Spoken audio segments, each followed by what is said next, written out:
Hello everyone, this is आकाश रांगडाले और आप सभी का स्वागत है आपके अपने चैनल पे जिसका नाम है मैग्नेट ब्रेन्स हिंदी, जहां पर ऑनलाइन एजुकेशन प्रोवाइड की जाती है क्वालिटी कंटेंट के साथ में बिल्कुल फ्री ऑफ कॉस्ट। मतलब किसी भी प्रकार के कूपन या फिर पैकेज परचेसिंग वाली कोई भी बात नहीं है स्टूडेंट्स। तो मैं आप लोगों को पढ़ाने वाला हूं कक्षा 9वीं और कक्षा 10वीं की रसायन विज्ञान, जिसमें आज हम कवर कर रहे हैं कक्षा 9वीं का हमारा अध्याय क्रमांक 4, जिसका नाम है परमाणु की संरचना। और स्टूडेंट्स, इसमें आज हम क्या देखने वाले हैं? हम देखने वाले हैं मोस्ट इंपॉर्टेंट क्वेश्चंस। हम देखने वाले हैं मोस्ट इंपॉर्टेंट क्वेश्चंस। अच्छा, अभी तक हम लोगों ने क्या क्या देख लिया? हम लोगों ने अभी कॉन्सेप्ट वीडियोस देख लिए जिसमें हमने बहुत सारे टॉपिक्स को वन बाय वन पढ़ा था। हम लोगों ने वन शॉट रिवीजन वीडियो देख लिया जिसमें एक ही लेक्चर में हमने पूरे चैप्टर को कवर किया हुआ था। फिर हमने एनसीईआरटी का जो सोल्यूशन है एक्सरसाइज का और इन टेक्स्ट क्वेश्चंस का वो देख लिया और बहुत सारे हमने इंपॉर्टेंट एमसीक्यू क्वेश्चंस देख लिए। अब हम बात कर रहे हैं किसकी? भाई मोस्ट इंपॉर्टेंट क्वेश्चंस की, जो कि सब्जेक्टिव क्वेश्चंस है। एमसीक्यू क्वेश्चंस के बाद अब हम बात कर रहे हैं मोस्ट इंपॉर्टेंट क्वेश्चंस, जो कि सब्जेक्टिव क्वेश्चंस है। बात समझ में आ रही है? तो चलिए स्टार्ट करते हैं आज का सेशन, और ये होने वाला है बड़ा ही इंटरेस्टिंग। पर क्यों ना सवालों को शुरू करने से पहले एक बार इस पूरे चैप्टर का बढ़िया से 5-10 मिनट में रिवीजन कर लिया जाए, जिससे क्या होगा कि आपने जितनी चीजें पहले पढ़ी हैं वो आपके दिमाग में एकदम फ्रेशली क्लियर हो जाएंगी, क्लिक करेंगी। बात समझ में आ रही? तो उससे क्या होगा, जब हम सवाल लगाएंगे तो कॉन्सेप्ट साथ साथ में आपके दिमाग में आते रहेंगे और सवालों को समझने में हमें बहुत ज्यादा हेल्प मिल जाएगी। बात समझ में आ रही है स्टूडेंट? तो जल्दी से क्या करते हैं भाई, इस चैप्टर का हम ले लेते हैं क्या, रिवीजन। बात समझ में आ रही है? तो क्या ये सारी चीजों को हमने इस चैप्टर में कवर किया था? बिल्कुल किया था। तो अध्याय का नाम क्या है भाई? परमाणु की संरचना। बात समझ में आ रही है? चैप्टर नंबर कौन सा है? 4 है और अध्याय का नाम क्या है हमारा? परमाणु की संरचना। यहां पर हमने कौन सी चीजें देखी हम वो समझने की कोशिश करते हैं। तो स्टूडेंट्स, हमने बहुत सारे अलग अलग प्रकार के जो परमाणु मॉडल हैं वो देखे, जिसमें सबसे पहले हमने मिस्टर थॉमसन का, देखिए जे टॉमसन या जे थॉमसन एक ही बात है। हिंदी में हम उन्हें टॉमसन कहते हैं, इंग्लिश में हम उन्हें थॉमसन कहते हैं। बात समझ में आ रही है? तो हमने जे थॉमसन का परमाणु मॉडल देखा, जो उन्होंने किसकी तर्ज पे बनाया था? तरबूज की तर्ज पे बनाया था। एक और नाम उसके लिए दिया था उन्होंने, और उसका नाम क्या था भाई? Plum pudding model. बात समझ में आ रही है? चलिए, तो हमने जे थॉमसन का परमाणु मॉडल देखा, जिसमें उन्होंने ये बताया था कि जो परमाणु है वो एक धनात्मक गोला है और उसमें ऋण आवेश जो रहेगा आपका वो कैसा रहेगा? इलेक्ट्रॉन कैसे रहेंगे? उसमें बीच बीच में हवा धसे रहेंगे, कुछ वैसे ही जैसे पूरे तरबूज में जो बीज होते हैं वो बीच बीच में धसे रहते हैं। तो ये था आपका, हम एकदम शॉर्ट में इसको समझ रहे हैं अभी, ये कॉन्सेप्ट वीडियो नहीं है। तो यदि आपने नहीं देखा है तो एक बार जाकर आप देख लीजिए। यदि आपने देख लिया है तो फिर तो बात ही निराली है, क्योंकि सब कुछ अब आपको ऑटोमेटिकली कनेक्ट हो रहा होगा। बात समझ में आ गई? चलो, तो जे थॉमसन का तरबूज मॉडल हमने देखा, परमाणु मॉडल हमने देखा। बात समझ में आ गई? और क्या देखा? रदरफोर्ड का हमने अल्फा कण प्रकीर्णन वाला मॉडल देखा, जिसमें हमने ये जाना था कि जब हम किसी परमाणु की तरफ, कौन से धातु के परमाणु थे भाई? तो सोने के परमाणु थे। बात समझ में आ रही है? उसकी तरफ आपने जब बहुत सारे अल्फा कणों को भेजा था तो बहुत सारे अल्फा कण तो परमाणु से सीधे क्रॉस कर गए, बट कुछ ऐसे अल्फा कण थे आपके जो उसके नाभिक के पास से विचलित होकर वापस आ गए। इसका मतलब यह हुआ, रदरफोर्ड ने यह पता लगाया कि आप उसका जो नाभिक है, परमाणु का जो नाभिक है, उसके पास कैसा आवेश है भाई? धन आवेश है। और अल्फा कणों के पास भी कैसा आवेश है? तो धन आवेश है। क्यों है धन आवेश? क्योंकि अल्फा कणों में होते हैं 2 प्रोटॉन और 2 क्या होते हैं स्टूडेंट्स? न्यूट्रॉन। बात समझ में आ रही है? तो 2 प्रोटॉन और 2 न्यूट्रॉन की जो जोड़ी है उसी को हम लोग क्या कहते हैं स्टूडेंट्स? हम लोग कहते हैं अल्फा कण। बात समझ में आ गई? पक्का पक्का। तो अल्फा कण वापस आ गए थे नाभिक से, मतलब नाभिक के पास भी कैसा रहा होगा? धनात्मक आवेश रहा होगा, क्योंकि अल्फा कणों के पास भी कैसा है? धनात्मक आवेश है। बात समझ में आ गई? कोई दिक्कत वाली बात, सवाल ही नहीं पैदा होता। ठीक है, चलो, तो क्या देखा? जे थॉमसन का मॉडल देखा, रदरफोर्ड का मॉडल देखा, और लास्ट में हमने देखा नील्स बोर का परमाणु मॉडल, जिसमें इन्होंने बताया था कि जो इलेक्ट्रॉन रहेंगे वो नाभिक के आसपास अलग अलग ऊर्जा कक्षा में घूमते रहेंगे। तो क्या थी वो सारी कहानी, उसको भी हम थोड़ा सा डिस्कस करेंगे। बात समझ में आ रही है? तो 3 मॉडल, कौन से? थॉमसन का, रदरफोर्ड का, नील बोर्स का। इसी तरीके से आपने देखा 3 कणों के बारे में, इलेक्ट्रॉन, प्रोटॉन, न्यूट्रॉन। इलेक्ट्रॉन कैसा है भाई? तो ऋणात्मक है। प्रोटॉन कैसा है? धनात्मक है। न्यूट्रॉन कैसा है? तो न्यूट्रल उसके वर्ड में ही है। इसलिए कैसा होगा, वो उदासीन होगा। अच्छा, जो इलेक्ट्रॉन है उसकी खोज किसने की, मिस्टर थॉमसन ने। प्रोटॉन की किसने की, रदरफोर्ड ने। और न्यूट्रॉन की किसने की, जेम्स चैडविक ने। तो ये सारी चीजें हमने देखी। क्या हमने कुछ और देखा, बिल्कुल देखा। हमने देखा कैनाल रे क्या होती है, रे यानी कि किरण, ठीक है। तो कैनाल रे क्या होती है, तो प्रोटॉन से बनी हुई जो रे होती है, ऐसी किरण जिसका धनात्मक आवेश होता है, जो प्रोटॉनों से मिलकर बनी होती है, उसको हम क्या कहते हैं भाई, कैनाल रे। किसने किया एक्सपेरिमेंट, तो गोल्डस्टीन ने किया। प्रोटॉन की खोज गोल्डस्टीन ने नहीं की, रदरफोर्ड ने ही की है, पर कैनाल रे के बारे में किसने बताया स्टूडेंट्स, गोल्डस्टीन ने बताया। बात समझ में आ रही है। इसके बाद बात करते हैं कैथोड किरण की। अब यदि प्रोटॉन की कोई किरण होती है तो इलेक्ट्रॉन की भी होनी चाहिए। तो फिर आते हैं कैथोड किरण, किससे मिलकर बनी है, तो इलेक्ट्रॉन से मिलकर बनी है। बात समझ में आ रही है। फिर मिलिकन ने क्या किया, एक वैज्ञानिक थे मिलिकन, इन्होंने क्या किया, इन्होंने तेल बूंद प्रयोग किया। इसको हम कहते हैं ऑयल ड्रॉप एक्सपेरिमेंट। यहां से इन्होंने इलेक्ट्रॉन के बारे में आवेश और उसका द्रव्यमान बताया।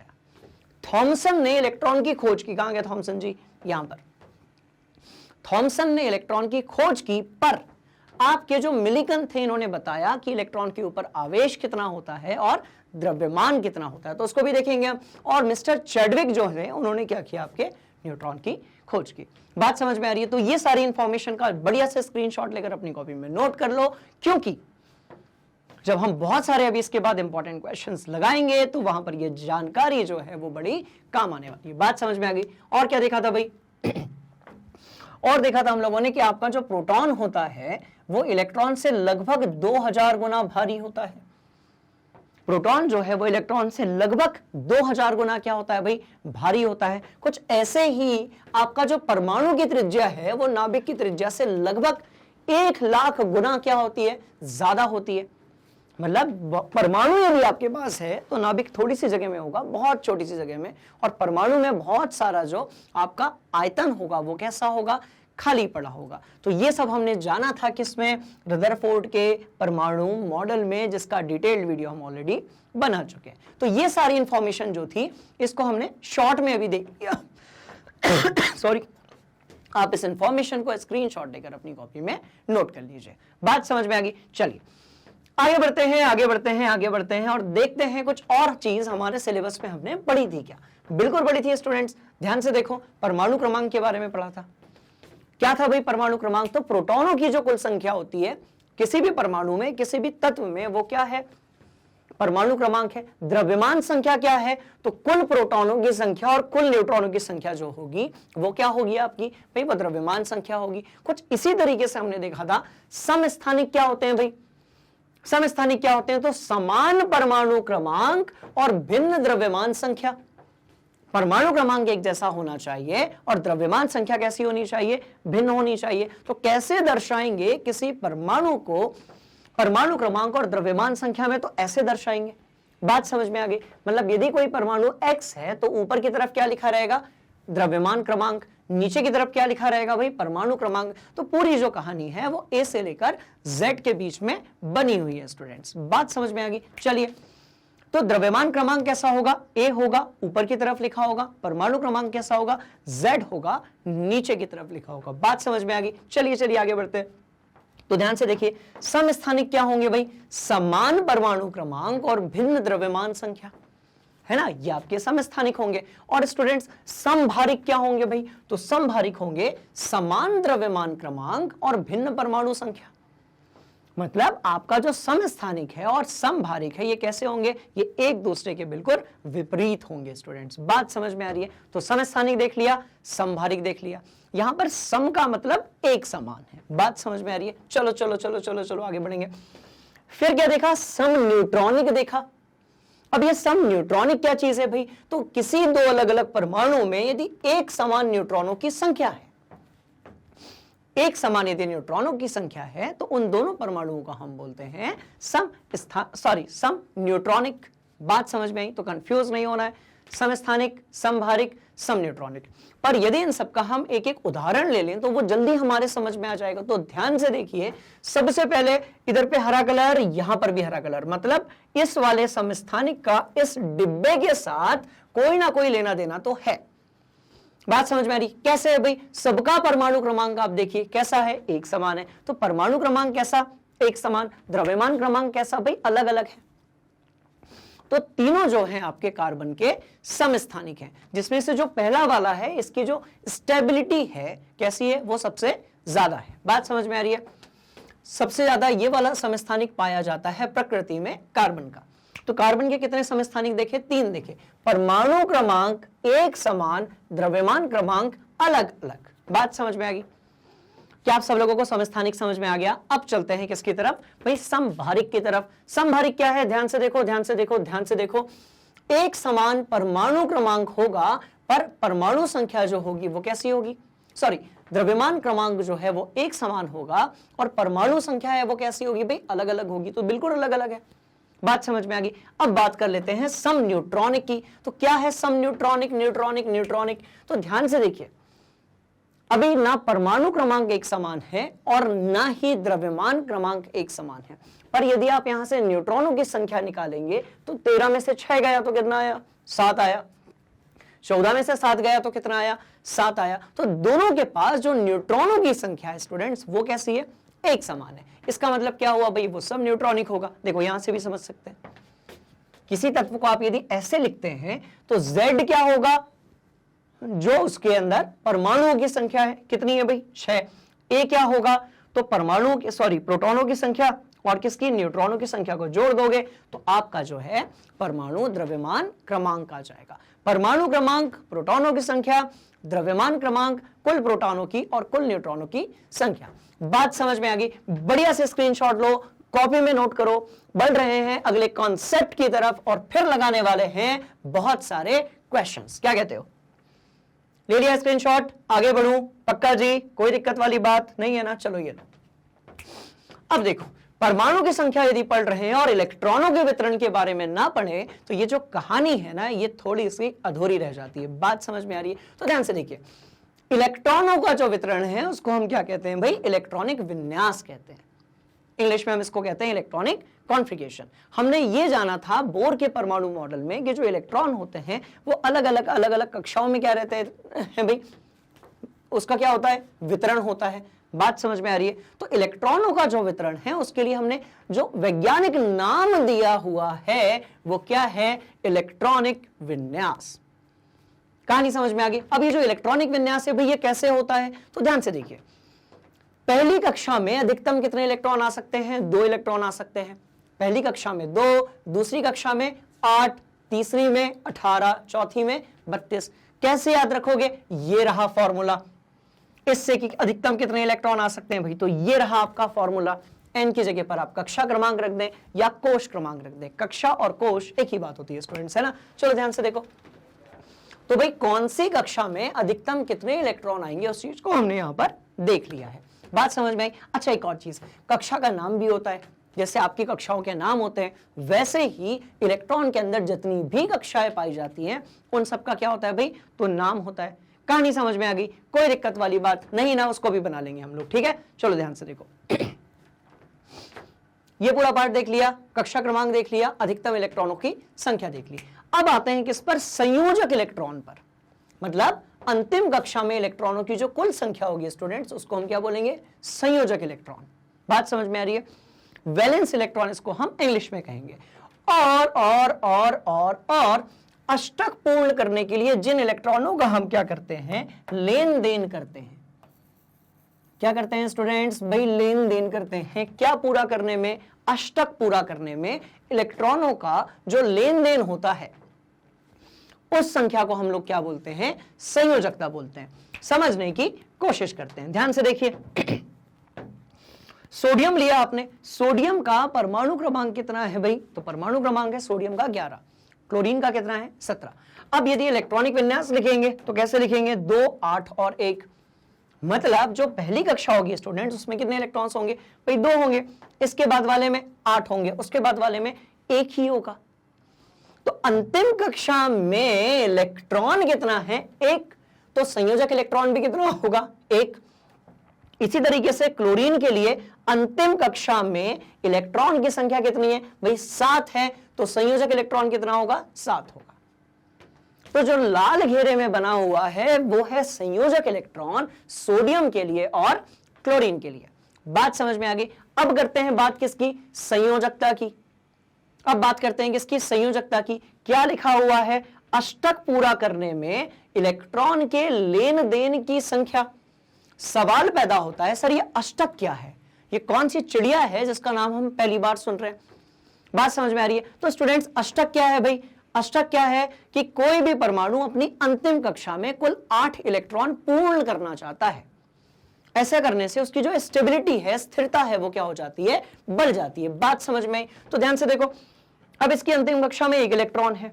अब अष्टक पूरा करने के लिए या तो ये 7 इलेक्ट्रॉन मंगवा ले, पर वो घाटे का सौदा है। बात समझ में आई। तो क्या करेगा, अपना 1 इलेक्ट्रॉन डोनेट कर देगा। जैसे इसमें से 1 इलेक्ट्रॉन निकला, अब ये बाहरी कक्षा हो जाएगी और उसमें कितने हैं भाई, 8 हैं। तो 1 इलेक्ट्रॉन देने से उसकी अंतिम कक्षा में कितने आ जाएंगे, 8 आ जाएंगे। इसलिए इसकी जो संयोजकता है वो कितनी है, 1 है। पर इलेक्ट्रॉन दान करने के बाद इसकी संयोजकता आएगी। बात समझ में आ रही है। इसी तरीके से यदि हम क्लोरीन की बात करें, ध्यान से देखो, अब संयोजक इलेक्ट्रॉन कितने हैं भाई, 7 हैं। अंतिम कक्षा में क्लोरीन के कितने इलेक्ट्रॉन हैं, कुल 7 इलेक्ट्रॉन। बात समझ में आ गई। अभी जो कुल 7 इलेक्ट्रॉन है, इसको और 1 इलेक्ट्रॉन चाहिए अपनी कक्षा में क्या करने के लिए, 8 इलेक्ट्रॉन की पूर्ति करने के लिए। तो इसने क्या किया, इसने 1 इलेक्ट्रॉन ले लिया। जैसे इसने 1 इलेक्ट्रॉन लिया तो उसकी उस स्थिति में इसकी अंतिम कक्षा में इलेक्ट्रॉनों की संख्या कितनी हो गई, 8 हो गई। तो कहने का मतलब वही है, अष्टक पूर्ण करने में इलेक्ट्रॉन के लेन देन की जो संख्या है उसको हम सामान्यतः क्या कहते हैं, संयोजकता कहते हैं। बात समझ में आ रही है। इसको हम वैलेंसी कहते हैं, ऊपर वाले को हम वैलेंस इलेक्ट्रॉन कहते हैं। बात समझ में आ गई। बढ़िया से इसको नोट कर लो। कर लिया। अब ये इलेक्ट्रॉन का वितरण कैसे होता है वो भी एक बार समझ लेते हैं। बात समझ में आ गई। कितनी हमारे पास ऊर्जा कक्षाएं होती हैं भाई, 7 ऊर्जा कक्षाएं होती हैं। पहली में 2, फिर 8, फिर 18, फिर 32, 32, 18 और 8। एक बार ये चीज यदि हमने दिमाग के अंदर फिट कर ली तो उसके बाद जब हम सवाल लगाएंगे हमारे लिए बड़ा आसान हो जाएगा क्वेश्चंस को कनेक्ट कर पाना। बात समझ में आ रही है। तो ध्यान से देखो, ध्यान से देखो, ध्यान से देखो, ध्यान से देखो, ध्यान से देखो। ठीक है, तो भाई ये हो गया नाभिक, ये हो गया आपका नाभिक। नाभिक में 2 चीजें पाई जाती हैं, प्रोटॉन एंड न्यूट्रॉन। और जो इलेक्ट्रॉन्स होते हैं स्टूडेंट्स, वो पाए जाते हैं ऊर्जा कक्षा में। पहली ऊर्जा कक्षा, दूसरी, तीसरी, चौथी, कुछ वैसे ही जैसे हमारा सौर मंडल है, 5वीं, और ये हो गई आपकी 6वीं, और ये हो गए स्टूडेंट्स, ध्यान से देखो, 7वीं। 7 हुई नहीं हुई बताओ, काउंट कर लेते हैं, क्या कहते हो भाई, पहली, दूसरी, तीसरी, चौथी, 5वीं, 6वीं, 7वीं। कुछ नाम भी होता है, कुछ नाम भी होता है, उसको भी लिखेंगे, है ना। ऐसे तो मानने वाले हैं नहीं हम। KLMNOP और क्या होगा, Q होगा। नाम भी लिख दिया। अच्छा, किसमें अधिकतम कितने इलेक्ट्रॉन आएंगे, हम वो भी लिखेंगे। बात समझ में आ रही है, छोड़ेंगे नहीं कुछ भी। तो भैया इसमें पहले 2, उसके बाद 8, उसके बाद 18। कॉम्प्लिकेटेड हो रहा है थोड़ा सा, यहां लिख देते हैं 32, 18 और 8। तो ये था हमारा मिस्टर बोर का परमाणु model. Bore bore bore bore bore. बात समझ में आ रही है। बोर साहब का इलेक्ट्रॉनिक विन्यास, क्या कहते हो, कहानी समझ में आई। तो इस तरीके से जो है अधिकतम इलेक्ट्रॉन आ सकते हैं किसी ऊर्जा कक्षा में। ये सामान्य हमने बनाया हुआ है। जब हम किसी तत्व की बात करेंगे तो खेल कुछ ऐसा नहीं होगा। कैसा होगा वो बताते हैं। देखो, अब जैसे बात की हमने सोडियम की, अब भाई हमने बात की सोडियम की। अब सोडियम कहता है कि मेरे पास कुल जो है 11 इलेक्ट्रॉन है, 2, 8 और 1। तो कैसे करोगे भाई इसको, तो इसको बनाने के लिए आप क्या करोगे, सबसे पहले तो आप यहाँ नाभिक बनाओगे। इसको उठा देते हैं यहाँ से, रुको। बोर्ड साहब वाले इलेक्ट्रॉनिक विन्यास को हमें पता है क्योंकि ये इलेक्ट्रॉनिक विन्यास है। ओहो, तो ये जो है ये विन्यास है, ये जो है इलेक्ट्रॉनिक विन्यास है। अब हमको ये चीज पता है ना। चलो ध्यान से देखो, तो ये बनाया नाभिक, ये बनाया भाई सोडियम का नाभिक। परमाणु कितने होंगे इसके अंदर, तो इसके अंदर परमाणु होंगे 11, ठीक है। सॉरी, परमाणु नहीं, प्रोटॉन कितने होंगे 11, न्यूट्रॉन कितने होंगे 12 होंगे। बात समझ में आ गई। चलिए चलिए चलिए, पहली कक्षा, दूसरी कक्षा, तीसरी कक्षा, कहानी समझ में आई। अब इलेक्ट्रॉनों का वितरण कैसे होगा, तो ध्यान से देखिए, ध्यान से देखिए। भाई पहली कक्षा में 2 इलेक्ट्रॉन, ये 2, दूसरी में कितने, तो 8 कह रहे हैं कभी, तो अब कितने 8 बना दिए, और इसमें 1। बात समझ में आई क्या। तो संयोजक इलेक्ट्रॉन कितने हो जाएंगे, अब ध्यान से आप देखिए, संयोजक इलेक्ट्रॉन हो जाएगा 1, क्योंकि बाहरी कक्षा में इलेक्ट्रॉनों की जो संख्या है वही कहलाती है संयोजक इलेक्ट्रॉन। तो संयोजक इलेक्ट्रॉन हो गया आपका 1, ये बात समझ में आ गई। अब यदि इस इलेक्ट्रॉन को मैं बाहर निकाल दूं तो ये कक्षा ही खत्म हो जाएगी, कक्षा खत्म हो जाएगी। तो फिर देखो 8 इलेक्ट्रॉन बाहरी कक्षा में आ जाएंगे। तो 1 इलेक्ट्रॉन के बाहर निकलने से यदि इसका अष्टक पूरा हो रहा है तो वो जो संख्या 1 है वही क्या होगी, इसकी संयोजकता। कहानी समझ में आई, ध्यान से देखो, पक्का पक्का। तो इसको भी अपनी कॉपी में आप बढ़िया से बना लीजिए। और अब हम चलते हैं अपने सवालों की तरफ। क्या कहते हो, बात समझ में आई क्या। देखो सोडियम के लिए देख लिया, और सामान्य जो हमने इलेक्ट्रॉनिक विन्यास है वो भी देख लिया, ठीक है। ठीक, चलिए, यहां से कोई प्रॉब्लम किसी बच्चे ने दी, अभी ज्वाइन किया है इस टॉपिक के समय पर, तो वो भी इसका स्क्रीनशॉट ले ले। सारी चीजें मैं समझा चुका हूं, इसको बढ़िया से अपनी कॉपी में नोट कर ले, ठीक है। इसका भी स्क्रीनशॉट ले लो, ले लिया है तो आगे बढ़ते हैं, इसका भी ले लो, कोई दिक्कत वाली बात है ही नहीं, ठीक है। चलिए अब आते हैं सवालों की तरफ और देखते हैं पहले क्वेश्चन में कंप्यूटर जी ने हमसे क्या पूछा है स्टूडेंट्स, ठीक है। चलो ध्यान से देखो। अब पूछा गया भाई कैनाल किरणें क्या होती है, ठीक है। आपसे पूछा गया कैनाल किरणें क्या होती है। क्या इसका जवाब हमारे पास है, बिल्कुल है। वो किरणें जो प्रोटॉनों से मिलकर बनी होती हैं, जो कि गोल्डस्टीन साहब के एक्सपेरिमेंट में उपयोग की गई थी। बात समझ में आया, उपयोग नहीं की गई थी, निकल कर बाहर आई थी एक्सपेरिमेंट करते टाइम। तो प्रोटॉन की धनात्मक आवेश वाली जो किरणें होती हैं वो होती हैं आपकी कैनाल किरणें। तो लिखा होगा विसर्जन नलिका, क्या लिखा हुआ है भाई, विसर्जन नलिका यानी कि डिस्चार्ज ट्यूब से एनोड से निकलने वाले धन आवेशित कणों की धारा है जब बहुत ही कम दाब पर गैस में से विद्युत धारा प्रवाहित की जाती है। क्या कहते हो, इसका डायग्राम बना लेंगे। गोल्डस्टीन साहब का जो एक्सपेरिमेंट था उसके लिए हम डायग्राम बना लेते हैं स्टूडेंट्स, है ना। ध्यान से देखो, चलो ध्यान से देखो, ये देखो। तो इस तरीके से एक डिस्चार्ज ट्यूब था, हम एकदम उसका सिंपल डायग्राम बनाएंगे भाई, है ना। एक यहां पर, एक यहां पर, ऐसे लगा दिया आपने। एक तरफ लगा दिया पॉजिटिव और एक तरफ क्या लगा दिया भाई, नेगेटिव लगा दिया। बात समझ में आ रही है। इसके अंदर क्या है, तो इसके अंदर है आपकी गैस, ठीक है। और कौन सी चीज है, तो ध्यान से देखो, और क्या है, कम दाब। और क्या है भाई तो दाब कैसा है, बहुत कम है। ये धन होता है, बड़ा वाला धन होता है स्टूडेंट, छोटा वाला कैसा होता है, ऋण होता है। तो इसको इन्होंने कहा एनोड, तो ये हो गया एनोड। बात समझ में आ रही है। और ये क्या हो गया भाई, कैथोड हो गया,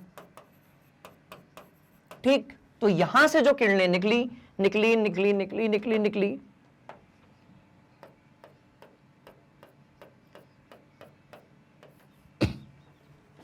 अब ये पॉजिटिव है, ये आपका नेगेटिव है।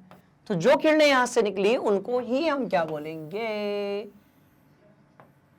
कैथोड किरणें। क्या आपकी कहानी समझ में आई, बोलिए यस सर, कहानी समझ में आई, बहुत ही आसान था। तो इन किरणों में क्या है भाई, तो इन किरणों में है आपके प्रोटॉन की किरणें। तो इसमें क्या है, आपके प्रोटॉन है, प्रोटॉन किरण। और हम और क्या कह सकते हैं भाई, हम कह सकते हैं आपके कैनाल किरणें। बात समझ में आ गई। तो ये जो चीज है इसी को हम बोलते हैं आपका क्या, विसर्जन नलिका। विसर्जन विसर्जन विसर्जन विसर्जन नलिका।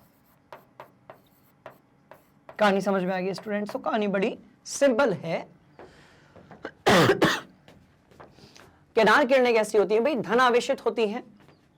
कैनाल किरणें कैसी होती हैं, तो धन आवेशित होती हैं। बात समझ में आ गई। तो धन आवेशित कणों की जो धारा है उसी को हम बोलते हैं कैनाल किरणें, जब बहुत ही कम दाब पर गैसों में से क्या निकलने लगती है, विद्युत धारा निकलने लगती है। बात समझ में आ रही है? तो इसके अंदर एक गैस है, दाब बहुत कम है, तो जब आप उसको बहुत ज्यादा, देखिए वोल्टेज बहुत ज्यादा होगा, एक्सपेरिमेंट के बहुत डीप में हम लोग नहीं जाएंगे स्टूडेंट्स, बट यहां पर वोल्टेज जो होगा वो बहुत ज्यादा होगा, गैस जो है वो आयनाइज हो जाती है और फिर धनात्मक जो निकलने वाली किरण है उसको हम बोलते हैं कैनाल किरण। बात समझ में आ रही है? तो आप इतना लिखेंगे काम चल जाएगा, पर यदि ये सवाल आपका दीर्घ उत्तरीय आता है तो फिर आप क्या कर लीजिए, आप डायग्राम भी बना लीजिए। कहानी समझ में आ गई? कोई दिक्कत वाली बात, सवाल ही नहीं पैदा होता। Right, clear? चलो अगले सवाल में हमसे क्या पूछा गया है, किसी परमाणु पर उदासीन आवेश कब होता है?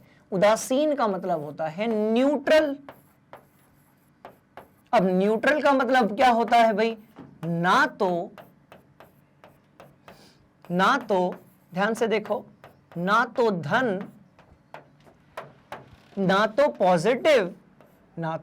पॉजिटिव और ना ही नेगेटिव। कहानी समझ में आई क्या? पक्का पक्का। तो चलिए, तो न्यूट्रल या उदासीन होने का मतलब है कि ना तो पॉजिटिव और ना ही नेगेटिव। अब यहां पर देखो, हमने देखा था जो इलेक्ट्रॉन है वो कैसा होता है भाई? नेगेटिव होता है। प्रोटॉन कैसा होता है? तो पॉजिटिव होता है। अब किसी परमाणु में जितने इलेक्ट्रॉन हैं यदि उतने ही प्रोटॉन होंगे तो जितना ऋणात्मक आवेश है उतना ही क्या होगा, आपका धनात्मक आवेश होगा। तो इससे क्या पता चला कि आपके जो कुल आवेश है वो कितना हो जाएगा? शून्य। बात समझ में आई क्या? आवेश का शून्य होना अच्छी बात है, मार्क्स का, आपके रिजल्ट का शून्य होना अच्छी बात नहीं है। बात समझ में आ रही है? तो यहां पर आवेश, परमाणु पर जो सामान्यता आवेश होता है स्टूडेंट्स, वो कितना होता है भाई? शून्य होता है, क्योंकि जितने परमाणु के पास इलेक्ट्रॉन होते हैं उतने ही क्या होते हैं? आपके प्रोटॉन होते हैं। लिखा हुआ है कि किसी परमाणु में इलेक्ट्रॉनों की संख्या प्रोटॉनों की संख्या के यदि बराबर है, किसी परमाणु में इलेक्ट्रॉनों की संख्या यदि प्रोटॉनों की संख्या के बराबर है तो क्या होगा? जितना नेगेटिव होगा उतना ही क्या होगा स्टूडेंट्स? पॉजिटिव होगा। बात समझ में आ गई? तो जितना नेगेटिव होगा उतना ही क्या होगा? पॉजिटिव होगा। तो परमाणु कैसा हो जाएगा भाई? उदासीन हो जाएगा। उदास नहीं होगा, उदासीन हो जाएगा, मतलब कोई आवेश नहीं, कोई आवेश नहीं। बात समझ में आ रही है? क्योंकि जितना ऋणात्मक आवेश इलेक्ट्रॉन के पास होता है उतना ही धनात्मक आवेश किसके पास होता है भाई? आपके प्रोटॉन के पास होता है। तो दोनों ने एक दूसरे के आवेश को क्या कर दिया? आप यदि -5 में +5 जोड़ेंगे तो आंसर कितना आएगा आपका? शून्य आएगा। बात समझ में आ रही है? तो कुल आवेश कितना? कोई आवेश नहीं, वही लिखा हुआ है। अर्थात ऋण आवेश तथा धन आवेश समान हो जाता है तो परमाणु का आवेश कैसा हो जाता है? उदासीन हो जाता है। कहानी समझ में आ गई? बिल्कुल आसान वाली बात है। चलो बढ़िया से इसको नोट कर लो, बढ़ रहे हैं अगले सवाल की तरफ। और ध्यान से कर लिया नोट? पक्का पक्का स्क्रीनशॉट ले लिया? चलो चलो चलो चलो अगला सवाल देखते हैं। तो स्टूडेंट्स क्वेश्चन पढ़ लिया, परमाणु उदासीन है। इसके पहले वाले सवाल में क्या देखा था? ये कैसे बताएंगे आप कि परमाणु जो है वो उदासीन कैसे है? अब आप बात कर रहे हैं कि परमाणु जो है वो क्या है भाई? उदासीन है। ठीक है, इस तत्व को टॉमसन के मॉडल के आधार पर स्पष्ट कीजिए। टॉमसन का जो मॉडल था उसके आधार पर हमें यह स्पष्ट करना है कि जो परमाणु है वो कैसा है भाई? उदासीन है। बिल्कुल स्पष्ट करेंगे, ध्यान से देखो। तो सबसे पहले तो हम टॉमसन साहब का मॉडल बना लेते हैं भाई। ये लो, टॉमसन जी का मॉडल बना लिया। ध्यान से देखो, ध्यान से देखो, ध्यान से देखो भाई। ये गोला है स्टूडेंट्स, ये गोला है। बात समझ में आ रही है? जो कि कैसा है? जो कि धनात्मक है। ये जो गोला है ये कैसा है? धनात्मक है। ध्यान से देखिएगा, बड़ा आसान है इसको समझ पाना।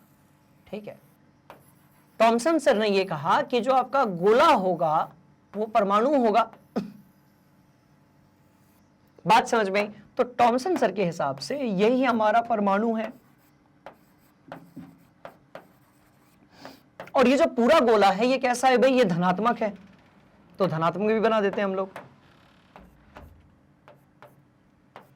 जो पूरा गोला है सॉरी, जो पूरा गोला है स्टूडेंट्स वो कैसा है? धनात्मक है। ऐसा धनात्मक है। बात समझ में आ रही है?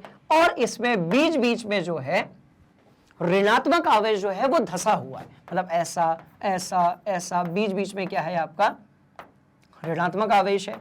ठीक है, अब थॉमसन सर के जो आपका परमाणु मॉडल था उससे क्या पता चला भाई कि जितना इस पर धनावेश है, जो धनावेश है वो कहां पर है, धनावेश। ठीक है, तो धनावेश जो है वो पूरे गोले में एक समान वितरित है, पूरे गोले में, गोले में मतलब पूरे परमाणु में, पूरे पूरे पूरे पूरे पूरे परमाणु में, परमाणु,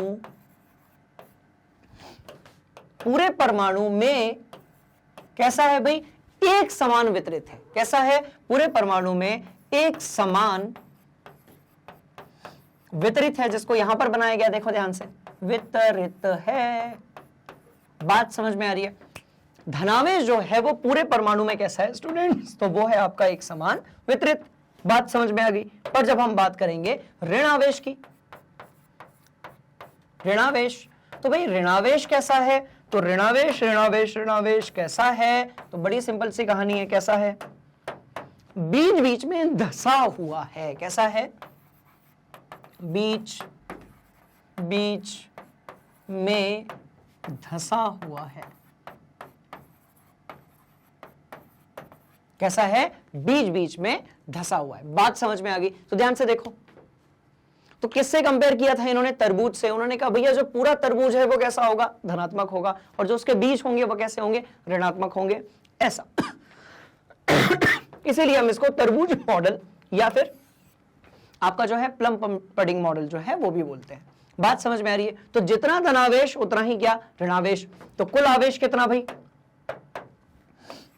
तो कुल आवेश, कुल आवेश, कुल आवेश क्या होगा, कुल आवेश जो होगा स्टूडेंट्स वो क्या होगा भाई, तो वो होगा आपका शून्य।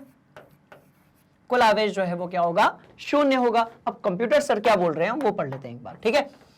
परमाणु उदासीन इस तत्व को थॉमसन के मॉडल के आधार पर स्पष्ट करेंगे, बिल्कुल करेंगे, आराम से करेंगे, कोई दिक्कत वाली बात नहीं है स्टूडेंट्स। अब क्योंकि हमने बहुत सारे क्वेश्चंस करना स्टार्ट कर दिया है, यदि आपको फिर भी ऐसा लग रहा है कि सर आपकी स्पीड ज्यादा है या कम है, या थोड़ा सा स्लो पढ़ाइए, थोड़ा सा फास्ट पढ़ाइए, तो आप प्लीज मुझे कमेंट बॉक्स में बताइएगा, क्योंकि आपको समझ में आना बहुत जरूरी है, आपकी तैयारी अच्छे से होना बहुत जरूरी है। बात समझ में आ गई। और भी यदि कोई डाउट है तो आप उसे भी कमेंट बॉक्स में बताइएगा। चलिए, तो क्या लिखा हुआ है भाई, परमाणु धन आवेशित गोले का बना होता है, बिल्कुल सही है, धन आवेशित गोला, ठीक। और इलेक्ट्रॉन उसमें धसे हुए होते हैं, बिल्कुल सही है। ऋण आवेश तथा धन आवेश परमाणु में समान होते हैं, इसलिए परमाणु वैद्युतीय रूप से क्या होता है भाई, उदासीन होता है। बात समझ में आ गई। उदासीन का मतलब है आपका न्यूट्रल, जितना पॉजिटिव उतना ही नेगेटिव। तो इसको बढ़िया से आप अपनी कॉपी में नोट कर लें।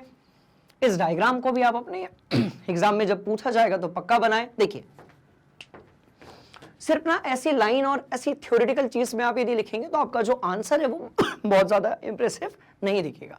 तो आप हमेशा ज्यादा यदि आप अंक पाना चाहते हैं तो उसके लिए आप क्या करें, आपका जो डायग्राम होता है, पाई चार्ट होता है, डायग्राम होता है, टेबल होता है, एरो होते हैं, उसको बढ़िया तरीके से बनाएं। तो उससे क्या होता है ना कि जो भी सर मैम आपकी कॉपीज चेक कर रहे हैं बच्चों, जानकारी सही होनी चाहिए। ऐसा नहीं कि ये बना दिया और जानकारी गलत है तो आंसर आ जाएगा, ऐसा नहीं होता। जानकारी भी सही होनी चाहिए और ये ऐसे डायग्राम्स भी बने होने चाहिए, तो उससे कॉपी देखने में अच्छी लगती है। ध्यान से देखो, बढ़िया लग रहा है नहीं ये सब, बात समझ में आ रही। तो अपने नोट्स भी आप ऐसे बनाइए, तो उससे आपको थोड़ा सा पढ़ने में जो है इंटरेस्ट आएगा। कहानी समझ में आ गई, चलो आगे बढ़ते हैं, ठीक है। स्क्रीनशॉट ले लिया आपने, क्या कहते हो, कोई दिक्कत वाली बात, स्क्रीनशॉट ले लिया है आपने, ठीक है। आगे बढ़ते हैं अगले सवाल की तरफ, है ना। चलो, तो भाई अगले सवाल में पूछा है कि परमाणु के 3 अपरमाणुक कण कौन से हैं, वो बताने हैं आपको। सवाल पैदा होता है अपरमाणुक कण कौन से होते हैं। तो भाई परमाणु के मूलभूत कण होते हैं स्टूडेंट्स। क्या होते हैं, मूलभूत कण होते हैं किसके, परमाणु के। याद करो, इलेक्ट्रॉन, प्रोटॉन, न्यूट्रॉन तीनों ने मिलकर कहानी लिखी हुई है परमाणु की। बात समझ में आ रही है। तो ये क्या होंगे, तो होंगे मूलभूत कण। कहानी समझ में आ गई। तो क्या होंगे भाई, मूलभूत कण होंगे आपके किसके, परमाणु के। कहानी समझ में आ गई। चलो, कौन से हैं भाई, इलेक्ट्रॉन है, प्रोटॉन है, न्यूट्रॉन है, इलेक्ट्रॉन की कहानी क्या है, तो इलेक्ट्रॉन आपका नेगेटिव है। प्रोटॉन की कहानी क्या है, तो प्रोटॉन आपका पॉजिटिव है। न्यूट्रॉन की कहानी क्या है, तो ये आपका उदासीन है। समझ में आ रही है? कैसे दर्शाओगे? नेगेटिव है, पॉजिटिव है, उदासीन है। अच्छा, सबका आवेश भी और द्रव्यमान भी जान लेते हैं, कभी कभी पूछ लिया जाता है, तो सबका आवेश और द्रव्यमान जान लेते हैं। बात समझ में आ रही है? तो भाई आवेश कितना होगा, तो आवेश होगा -1.6 इंटू 10⁻⁻19 कूलाम। इसका आवेश कितना होगा भाई, तो उतना ही होगा, बस पॉजिटिव होगा -19 कूलाम। और इसका क्या होगा भाई, शून्य आवेश होगा। किस पर? न्यूट्रॉन पर, प्रोटॉन पर और इलेक्ट्रॉन पर, है ना। तो शून्य आवेश होगा इस पर। बात समझ में आ रही है? तो कैसा होगा, शून्य आवेश होगा। ठीक है, चलो अब एक काम करते हैं, सबका द्रव्यमान भी देख लेते हैं, है ना। तो अब यहाँ पर द्रव्यमान देख लेते हैं, तो कितना होगा भाई, 9.1 गुणा 10⁻31 kg। ये कितना हो जाएगा, 1.67 इंटू 10⁻⁻, कितना करोगे, तो -27 करोगे। क्या कहते हो, -27 kg। और ये भी हो जाएगा 1.6 इंटू 10⁻⁻27 kg। प्रोटॉन और न्यूट्रॉन का जो द्रव्यमान होता है वो लगभग समान होता है। न्यूट्रॉन का प्रोटॉन से थोड़ा सा ज्यादा होता है, बट अभी कक्षा 9वीं में इससे काम चल जाएगा। तो भाई इलेक्ट्रॉन देखा, प्रोटॉन देखा, न्यूट्रॉन देखा, ये हमारे थे मूलभूत कण। इसमें से एक चीज याद रखनी है आपको, प्रोटॉन और न्यूट्रॉन जो होते हैं वो किस में होते हैं भाई, तो वो पाए जाते हैं आपके नाभिक में। ठीक है, और जो इलेक्ट्रॉन होते हैं वो किस में पाए जाते हैं, तो ऊर्जा कक्षा में। कहानी समझ में आई? और आप उसको कोश भी कह सकते हैं और कक्षा भी कह सकते हैं। तो स्टूडेंट्स कहानी सिंपल है, इलेक्ट्रॉन देखा, प्रोटॉन देखा और न्यूट्रॉन देखा, यही तीन हमारे मूलभूत कण हैं। किस चीज का निर्माण करते हैं भाई, तो आपके प्रोटॉन का निर्माण करते हैं, परमाणु का निर्माण करते हैं। बात समझ में आ गई? चलो स्क्रीनशॉट ले लो, बढ़िया से आगे बढ़ेंगे। अच्छा, एक और चीज जान लेते हैं, हालांकि इसके बारे में भी पहले हमने डिस्कस किया हुआ है कि इलेक्ट्रॉन की खोज किसने की, जे थॉमसन ने। प्रोटॉन की किसने की, तो मिस्टर रदरफोर्ड ने। और न्यूट्रॉन की किसने की, तो जेम्स चैडविक ने, है ना। चलिए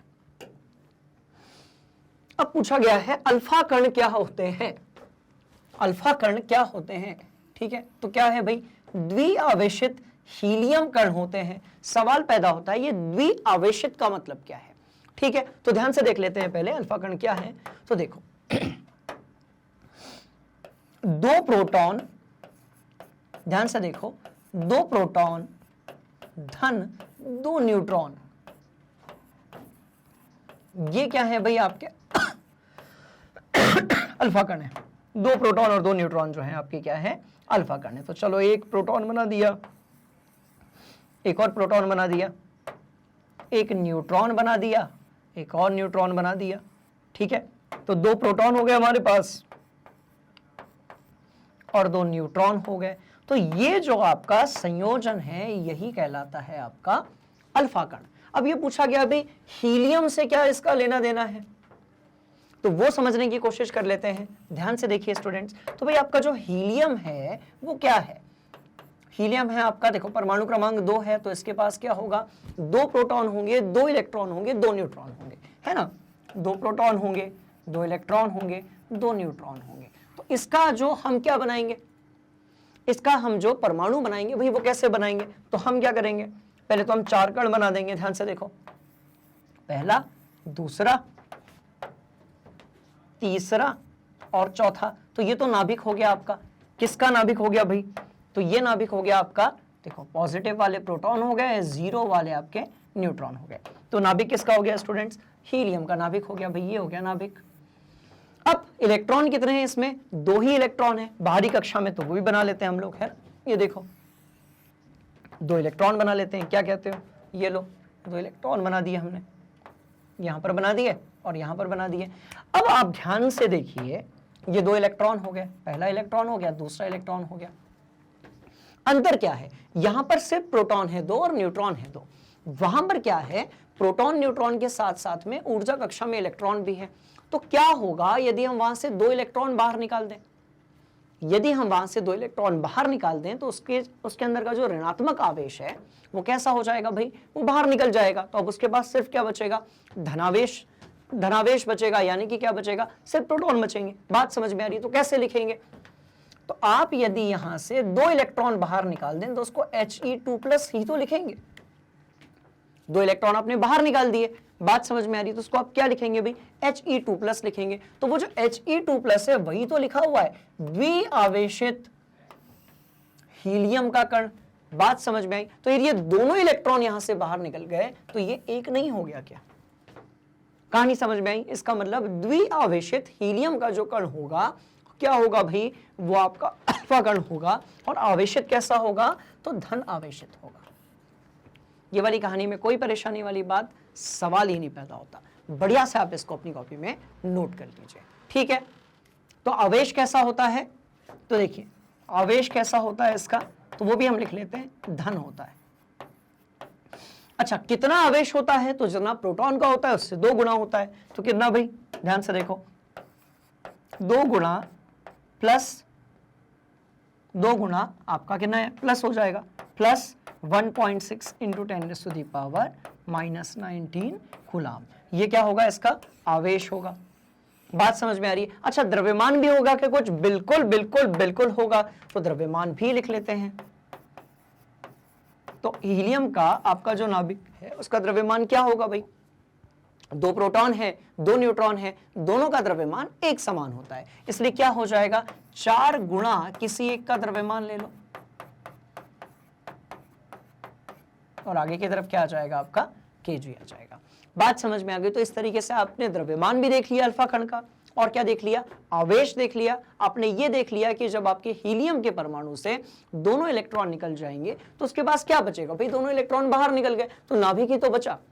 तो हीलियम के परमाणु का जो नाभिक होता है वही क्या होता है? अल्फा कण होता है। मतलब 2 प्रोटॉन और 2 न्यूट्रॉन का संयोजन कहलाता है आपका अल्फा कण। बात समझ में आ गई? बढ़िया से नोट कर लो, ठीक है? स्क्रीनशॉट ले लो, कोई डाउट है तो पूछ लो। बढ़ रहे हैं स्टूडेंट्स अगले सवाल की तरफ, है ना? ध्यान से देखो।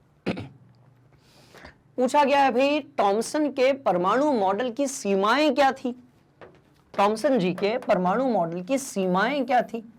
तो पहला परमाणु मॉडल था, तो जरूरी थोड़ी कि पहला ही परमाणु जो मॉडल है वो एकदम सटीक हो। इन्होंने ये नहीं बताया था कि जो इलेक्ट्रॉन होते हैं, है ना, वो किस में घूमते हैं? ऊर्जा कक्षा में घूमते हैं। न्यूट्रॉन के बारे में कोई जानकारी नहीं दी, नाभिक के बारे में कोई जानकारी नहीं दी, तो उसको हम कैसे लिखेंगे वो देख लेते हैं। थॉमसन के मॉडल से परमाणु के उदासीन होने की व्याख्या तो हो गई, बिल्कुल सही है। मतलब ये कि जितना धनावेश है उतना ही ऋणावेश था, परंतु इस मॉडल के द्वारा दूसरे वैज्ञानिकों द्वारा किए गए प्रयोगों के परिणामों को समझाया नहीं गया। कौन से? पहली बात तो ये कि इलेक्ट्रॉन के, ध्यान से देखिएगा, इलेक्ट्रॉन बात समझ में आ रही है? इलेक्ट्रॉन की कक्षा की कोई जानकारी नहीं,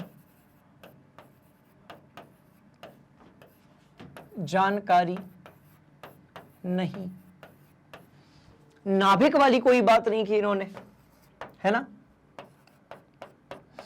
प्रोटॉन नाभिक में होते हैं, जैसा कि परमाणु मॉडल में कहा जाता है, ये जानकारी भी नहीं दी। बात समझ में आ रही है? और क्या? न्यूट्रॉन के बारे में कोई जानकारी नहीं थी। न्यूट्रॉन, तो आप ये वाली चीज लिखें, यदि ये आपका दीर्घ उत्तरीय आ जाता है तो फिर ये 3 पॉइंट्स को आप नोट कर दीजिएगा उसमें, ठीक है? न्यूट्रॉन की कोई जानकारी नहीं थी। कहानी समझ में आई? तो ये 3 ऐसे बिंदु थे जिसके बारे में बात की थी थॉमसन के परमाणु मॉडल में। बात समझ में आ रही है? ये 3 चीजों के बारे में थॉमसन के परमाणु मॉडल में कोई भी जानकारी नहीं थी। क्लियर हो गया? कोई दिक्कत वाली बात? चलो बढ़िया से इसको नोट कर लो, हम बढ़ रहे हैं आगे अगले सवाल की तरफ। ठीक, कर लिया? कोई दिक्कत वाली बात? पक्का ना? चलिए तो आगे बढ़ेंगे। आपको यदि और डीप में चाहिए इसके लिए आंसर, और ऐसा कभी कभी क्या होता है कि कुछ ऐसे सवाल आते हैं निबंध के रूप में लिखे जाते हैं, तो आप मुझे बताइएगा, हम उसके लिए भी कुछ जुगाड़ पक्का लगाएंगे। पक्का ना? चलो ध्यान से देखो। अब पूछा गया है भाई इलेक्ट्रॉनिक विन्यास क्या है? इलेक्ट्रॉनिक विन्यास क्या है, तो ध्यान से देखिए इलेक्ट्रॉनिक विन्यास क्या है। इलेक्ट्रॉनों का वितरण, इलेक्ट्रॉनों का ऊर्जा कक्षा में, कोशों में वितरण की कौन सी कक्षा में कितने इलेक्ट्रॉन रहेंगे, इसी को हम बोलते हैं आपका इलेक्ट्रॉनिक विन्यास। लिखा हुआ है इलेक्ट्रॉनों का वितरण क्या कहलाता है, इलेक्ट्रॉनिक विन्यास कहलाता है। इस तरीके से कहलाता है।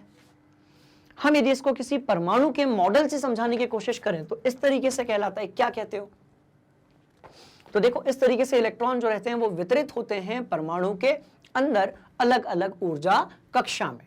बात समझ में आ रही है स्टूडेंट्स? ठीक है, तो उसी चीज को हम कहते हैं इलेक्ट्रॉनिक विन्यास। तो हम 2-3 एग्जांपल ले लेते हैं, ध्यान से देखिएगा। जैसे हमने ये लिखा है कि किस कक्षा में अधिकतम जो है कितने इलेक्ट्रॉन्स आ सकते हैं। बात समझ में आ रही है? तो देखो परमाणुओं के विभिन्न कक्षाओं में इलेक्ट्रॉनों के वितरण को इलेक्ट्रॉनिक विन्यास कहा जाता है। अब यदि इसको दीर्घ उत्तरीय रूप में लिखना है तो कैसे लिखोगे, मैं दोनों तरीके से बता देता हूं। ठीक है, तो एक काम करते हैं, एक तरफ कक्ष क्रमांक लिखते हैं, रुको रुको रुको रुको रुको, एक तरफ क्या करते हैं भाई, कक्षा लिखते हैं, और एक तरफ हम लिखते हैं अधिकतम इलेक्ट्रॉन। कहानी समझ में आ रही है? अधिकतम इलेक्ट्रॉन लिखते हैं। तो जो पहली कक्षा है, ध्यान से देखो, पहली कक्षा, अरे एक मिनट,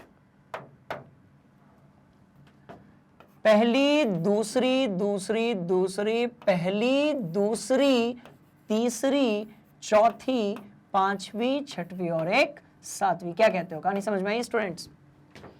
1 से लेकर 7 कक्षाएं हमारे पास अभी फिलहाल में हैं किसी परमाणु में, अधिकतम कक्षाएं।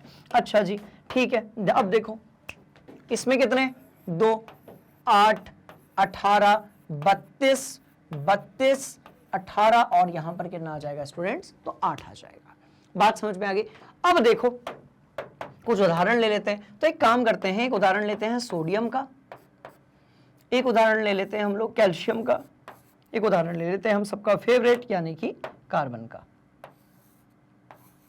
ठीक है, अब 11 इलेक्ट्रॉनों का वितरण आप किस तरीके से करेंगे भाई, तो कैसे करेंगे, 2, 8, 1, कैल्शियम में 2, 8, 8 और 2, 20 हो गए टोटल। और यहां पर कितना हो जाएगा भाई, 2 और 4। बात समझ में आई? कोई दिक्कत वाली बात, सवाल ही नहीं पैदा होता। बात समझ में आई? तो देखो अंतिम कक्षा में इलेक्ट्रॉन को आप संयोजक इलेक्ट्रॉन कहते हैं, ये भी सीख लिया हमने साथ में। तो इलेक्ट्रॉनिक विन्यास जब भी पूछा जाएगा आपको ये चीज लिखनी है, साथ में आपको ये बताना है। अब देखिए ये तो क्या था, अधिकतम इलेक्ट्रॉन के लिए, ठीक है, पर जब आप किसी एक पर्टिकुलर परमाणु की बात करेंगे स्टूडेंट्स, तो उस समय क्या करना पड़ेगा भाई, आपको जो है परमाणु के हिसाब से इलेक्ट्रॉनिक विन्यास जो है वो बनाना पड़ेगा।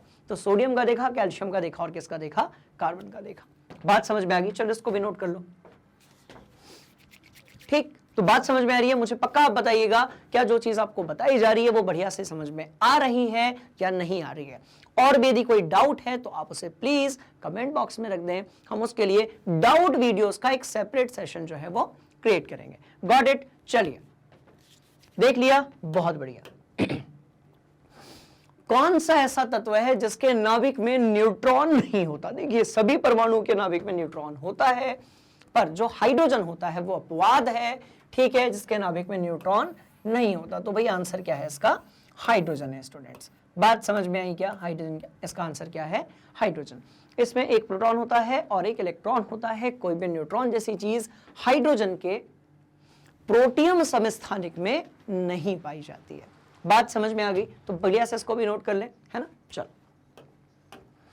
आगे चलते हैं। पूछा गया है परमाणु संख्या को परिभाषित करना है। परमाणु संख्या क्या है? तो परमाणु संख्या क्या है स्टूडेंट्स, ध्यान से देखो।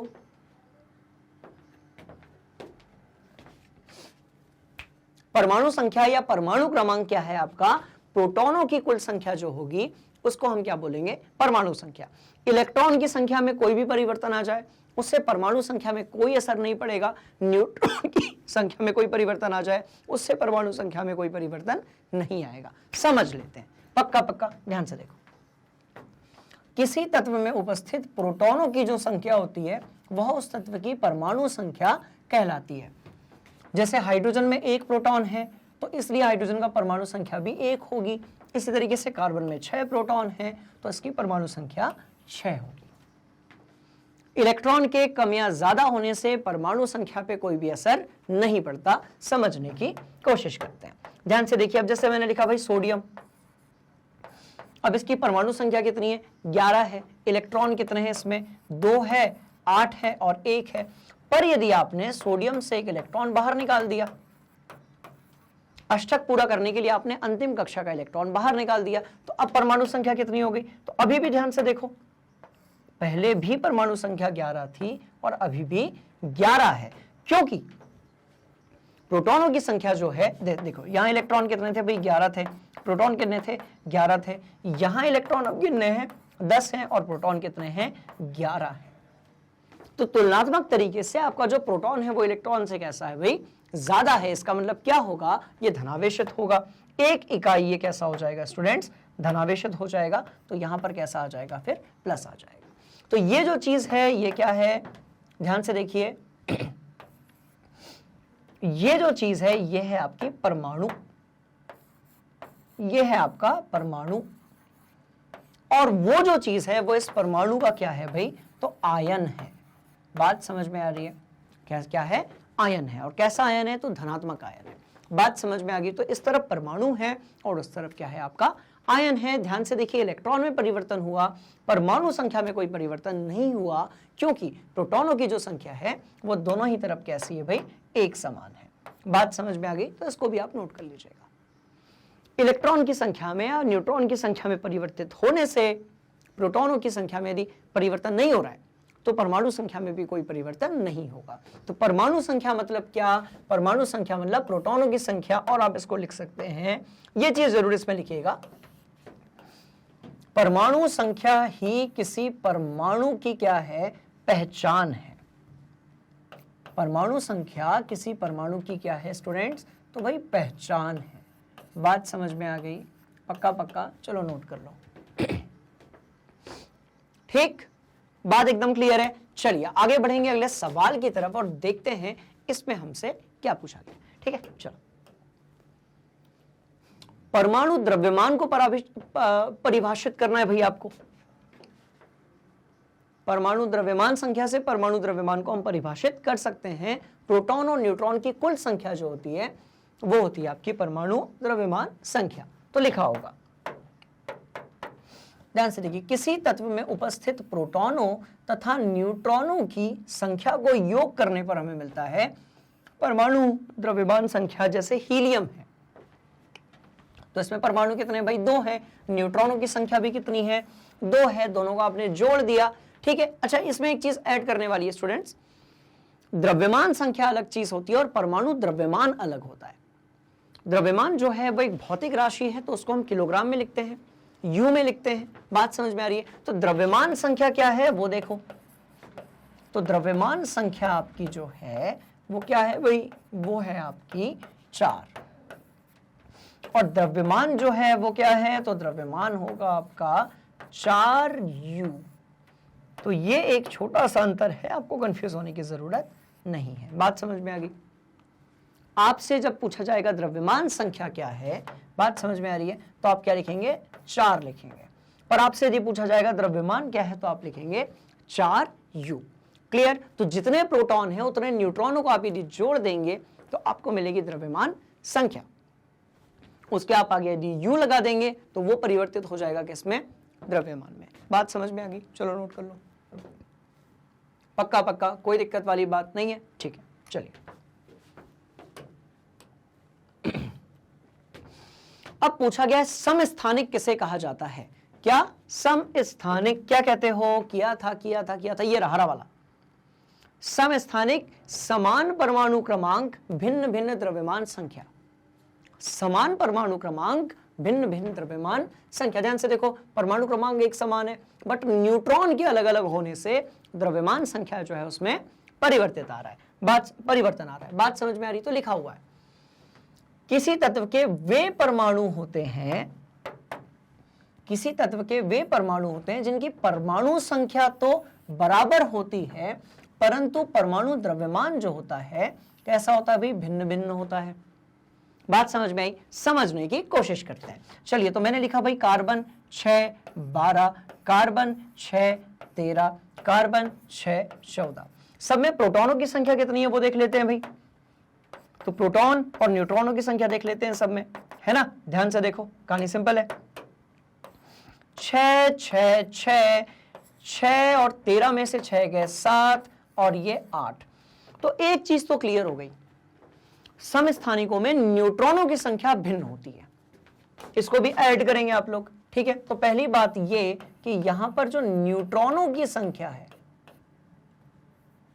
यहां पर जो न्यूट्रॉनों की संख्या है, न्यूट्रॉनों की संख्या, न्यूट्रॉन की संख्या, बात समझ में आ रही है। न्यूट्रॉन की संख्या जो है स्टूडेंट्स वो कैसी होगी भाई, भिन्न होगी। न्यूट्रॉनों की संख्या हमेशा कैसी होगी, भिन्न होगी। कुछ एक और उदाहरण ले लेते हैं जिससे हमारा जो नॉलेज है वो भी थोड़ा सा बढ़ जाएगा।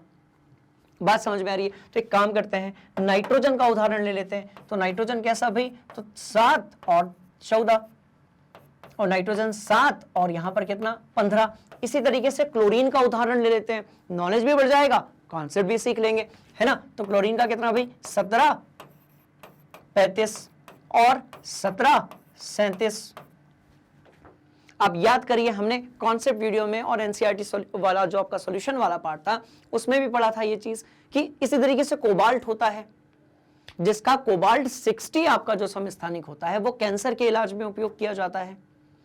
आयोडीन का एक समस्थानिक होता है जो घेंगा रोग के निदान में उपयोग किया जाता है। यूरेनियम का 235 एक समस्थानिक होता है जो नाभिकीय भट्टी में उपयोग किया जाता है। और ऐसा तत्व, ऐसा परमाणु जिसके सबसे ज्यादा समस्थानिक पाए जाते हैं स्टूडेंट्स, उसका नाम है आपका टिन।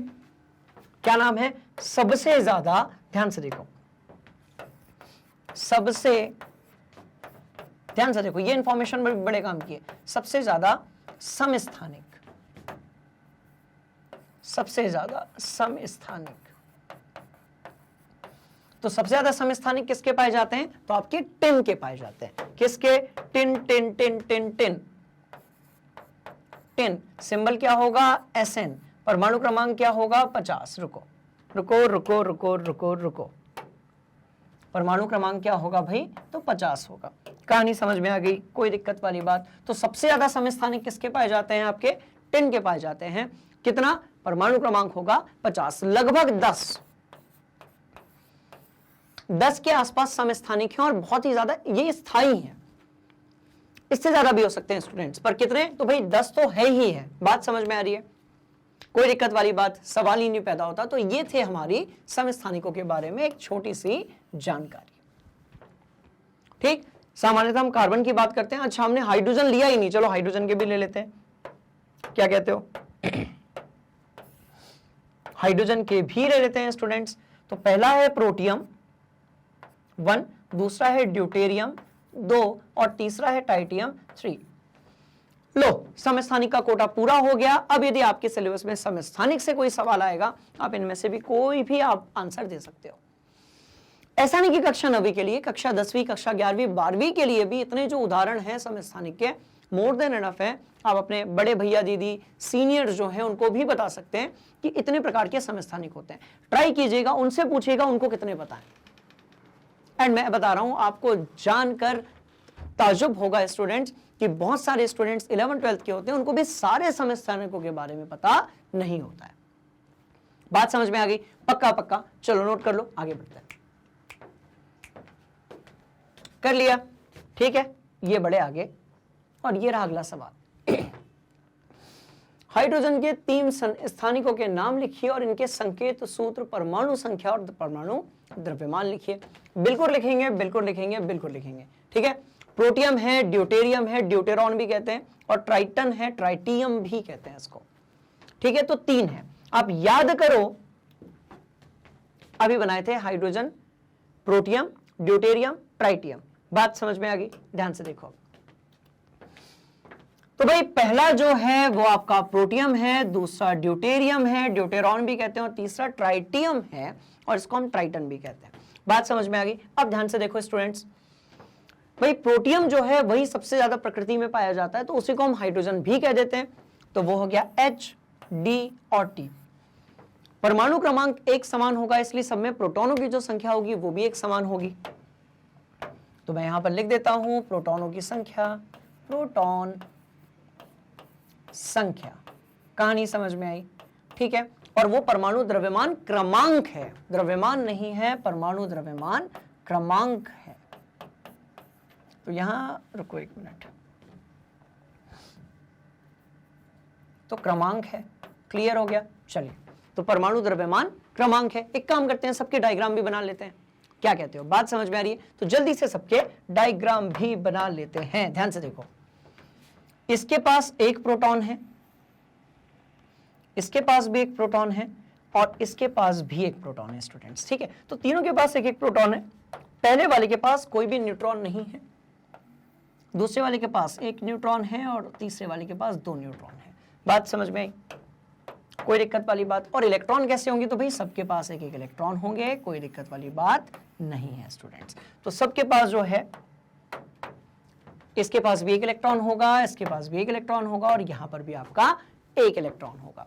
बात समझ में आ गई? तो देखिए, न्यूट्रॉन की संख्या में परिवर्तन आता है जब कभी भी आप समस्थानिक के बारे में बात करते हो।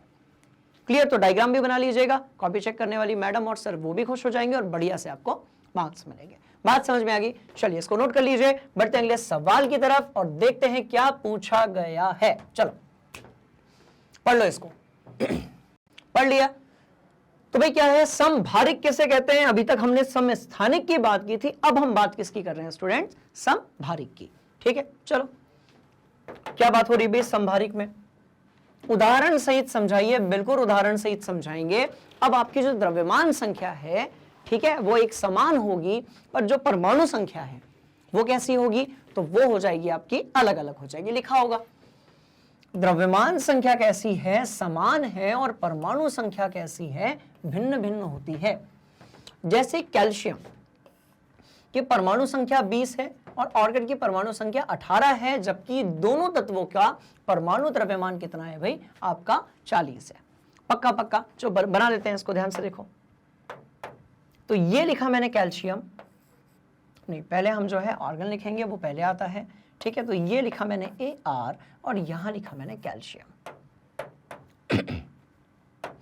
कितना है भाई? 18 है और 40 है। ये आपका 18 नहीं, ये आपका 20 है, और ये कितना है? 40 है।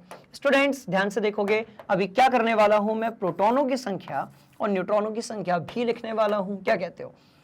प्रोटॉन कितने होंगे इसके? इसके पास 18 होंगे। यहां पर कितने होंगे? 20 होंगे। न्यूट्रॉन कितने होंगे भाई? तो 40 में से 18 गए, आपके 22 होंगे, 40 में से 20 गए तो 20 होंगे। तो परमाणु क्रमांक अलग अलग होगा और द्रव्यमान क्रमांक जो है वो एक समान होगा। उसी को हम बोलते हैं समभारिक। कहानी समझ में आई? पक्का पक्का? एक और समभारिक ले लेते हैं हम लोग। ध्यान से देखो, एक और उदाहरण लिया जाएगा। बात समझ में आई? कौन सा लिया जाएगा भाई? तो अब लिया जाएगा आपका कार्बन 614 और नाइट्रोजन 714। तो अब ध्यान से यदि देखेंगे तो दोनों का भाई जो द्रव्यमान संख्या है वो कैसी है? वो है समान। और परमाणु क्रमांक कैसा है भाई? तो समस्थानिक से उल्टा होता है आपका समभारिक। बात समझ में आ रही है? समभारिक को और क्या कह सकते हैं भाई? तो इसको हम और कह सकते हैं आइसोबार्स। क्या कह सकते हैं स्टूडेंट्स? आइसोबार्स। बात समझ में आ गई? तो ध्यान से इसको भी देख लो, कॉपी में नोट कर लो, और चल रहे हैं अगले सवाल की तरफ, है ना? चलो ध्यान से देखो, कर लिया नोट? पक्का पक्का? चलो। परमाणु का समस्त भार कहां पर होता है? बात समझ में आ रही है? तो परमाणु का समस्त भार कहां पर होता है भाई? तो वो उसके नाभिक में होता है। सवाल पैदा होता है कि ऐसा क्यों होता है? पक्का पक्का? तो ध्यान से देखिए, ये जाना था हमने यहां पर। हाँ,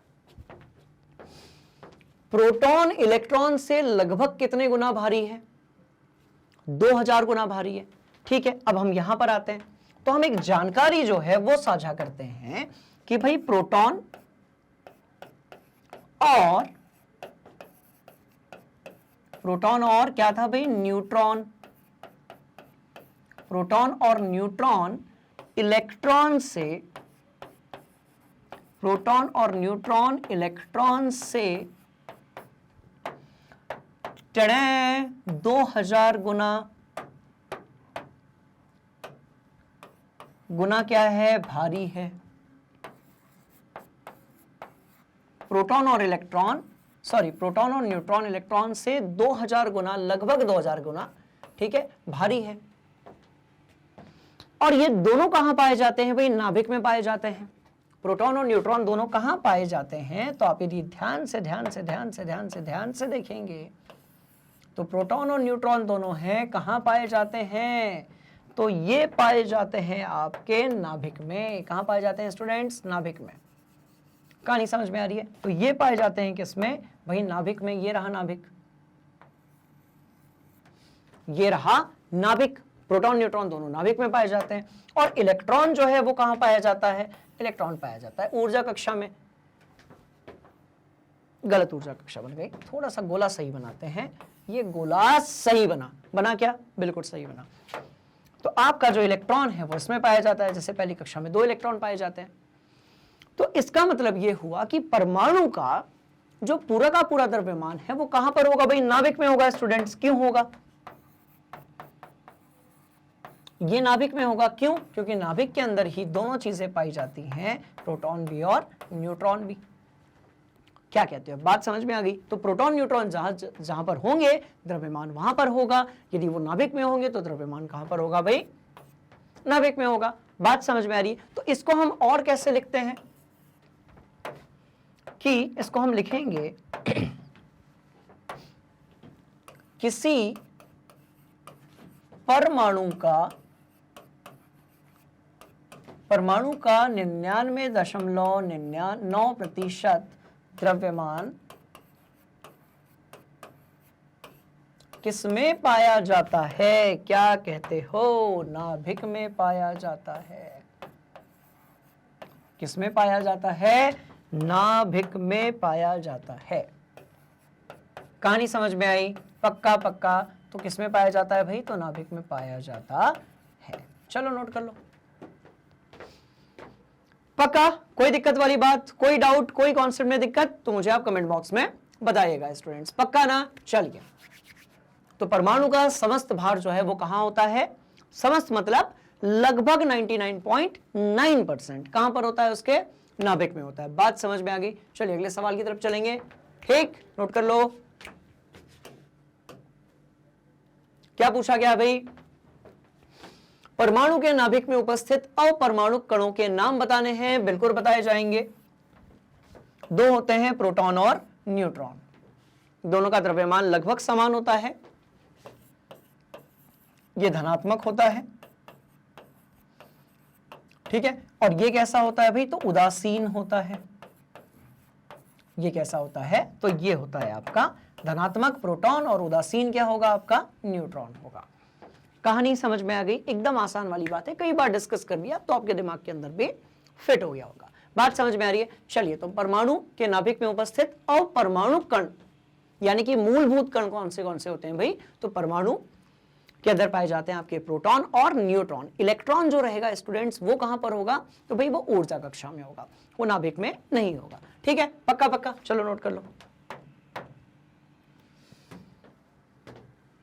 परमाणु में अभी बात हो रही थी इलेक्ट्रॉन कहां उपस्थित रहता है, तो परमाणु में जो इलेक्ट्रॉन है वो उपस्थित रहता है नाभिक के चारों ओर, विभिन्न और निश्चित। Very good. देखिए ये लिखना जरूरी है, विभिन्न के साथ हम निश्चित भी लिखना जरूरी है। निश्चित कक्षाओं में, जिनको हम कहते हैं 2 चीजें, इनमें से या तो हम इसको कोश कहते हैं या फिर हम इसको कहते हैं ऊर्जा कक्षा। ऊर्जा कक्षा। कहानी समझ में आ रही है? तो दोनों में से हम कोई एक कह सकते हैं, या तो हम इसको कोश कह सकते हैं या फिर हम इसको कहते हैं ऊर्जा कक्षा। और किस तरीके से वितरण होता है, तो उसको हम कहते हैं क्या, इलेक्ट्रॉनिक विन्यास। कहां गया, यहां रहा। बात समझ में आ गई? ध्यान से देख लो, कोई दिक्कत वाली बात नहीं होनी चाहिए स्टूडेंट्स, है ना। चलिए लिखा हुआ है, और क्या करते रहते हैं भाई, चक्कर लगाते रहते हैं इलेक्ट्रॉन। ऐसा नहीं कि वहीं पर रहेंगे, वो क्या करते रहेंगे, चक्कर लगाते रहेंगे यहां से वहां, बहुत ज्यादा वेलोसिटी के साथ वो क्या करते रहते हैं, अपने आपके नाभिक के आसपास चक्कर लगा रहे होते हैं। तो परमाणु में इलेक्ट्रॉन कहां, नाभिक के आसपास, निश्चित और विभिन्न कक्षाओं में। कितनी कक्षाएं हो सकती हैं, अधिकतम 7 हो सकती है। किस कक्षा में अधिकतम कितने इलेक्ट्रॉन आ सकते हैं, तो वो सब भी बता दिया गया है, उसको भी बढ़िया से नोट कर लीजिए, है ना। चलो, क्लियर क्लियर क्लियर क्लियर, बिल्कुल क्लियर। अगले सवाल में पूछा गया है संयोजकता क्या है। स्टूडेंट्स क्या पूछा गया भाई, संयोजकता क्या है। तो देखो, इसको पढ़ाया गया था और दोबारा से हम इसको कनेक्ट करने की कोशिश करेंगे। संयोजकता क्या है, ठीक है, इसे कैसे ज्ञात किया जाता है, उदाहरण सहित बिल्कुल समझाएंगे, क्योंकि संयोजकता सिर्फ आपके सिलेबस का एक टॉपिक नहीं है स्टूडेंट्स। कक्षा 10वीं 11वीं 12वीं में जो भी केमिकल बॉन्डिंग होती है, रासायनिक आबंध होता है, वो बिना संयोजकता के समझ में आने वाला नहीं है। इसलिए हमें बहुत अच्छे से समझने की जरूरत है किसके बारे में भाई, संयोजकता यानी कि वैलेंसी के बारे में। बात समझ में आ रही है। चलिए, तो परमाणु के बाह्यतम कक्ष में उपस्थित इलेक्ट्रॉनों को अपना क्या पूरा करना है भाई, अष्टक ले देकर कुछ भी करके 8 इलेक्ट्रॉन पूरे होने चाहिए अंतिम कक्षा में, उसी को हम बोलते हैं अष्टक। ठीक है, जितने इलेक्ट्रॉनों की साझेदारी या स्थानांतरण हो सकता है, साझेदारी मतलब बाहर से मंगवा लीजिए, स्थानांतरण मतलब दे दीजिए, वही उस तत्व की क्या कहलाती है, संयोजन शक्ति, या फिर क्या कहला जाती है, संयोजकता कहलाती है। किसी तत्व की संयोजकता उसके बाह्यतम कक्ष में उपस्थित इलेक्ट्रॉनों की संख्या पर निर्धारित या निर्भर करती है। यदि बाह्यतम कक्ष में उपस्थित इलेक्ट्रॉनों की संख्या 1, 2, 3 और 4 है, तो संयोजकता जो है वो क्रमशः वैसी ही होगी। यदि बाह्यतम कक्ष में उपस्थित इलेक्ट्रॉनों की संख्या 5, 6, 7 और 8 है, तो संयोजकता क्रमशः 3, 2, 1, 0 होगी। पर इसका हम इफेक्टिव तरीके से रिप्रेजेंटेशन करेंगे।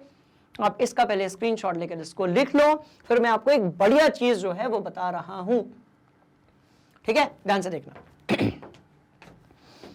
संयोजक इलेक्ट्रॉन हमने जान लिया क्या होते हैं भाई, अंतिम कक्षा में इलेक्ट्रॉनों की जो संख्या होती है स्टूडेंट्स, उसको हम बोलते हैं संयोजक इलेक्ट्रॉन। अब हम उससे कनेक्ट करने वाले हैं संयोजकता को। बात समझ में आ गई, कैसे होगा कैसे होगा कैसे होगा, ध्यान से देखो ध्यान से देखो ध्यान से देखो। तो भाई एक तरफ लिखा हुआ है संयोजक इलेक्ट्रॉन, ठीक है, एक तरफ लिखा हुआ है संयोजक इलेक्ट्रॉन, उसके पड़ोस में लिखा हुआ है आपका, एक मिनट, संयोजकता, यहां पर है संयोजकता या संयोजन शक्ति। बात समझ में आ रही है, ठीक, और यहां पर है आबंध।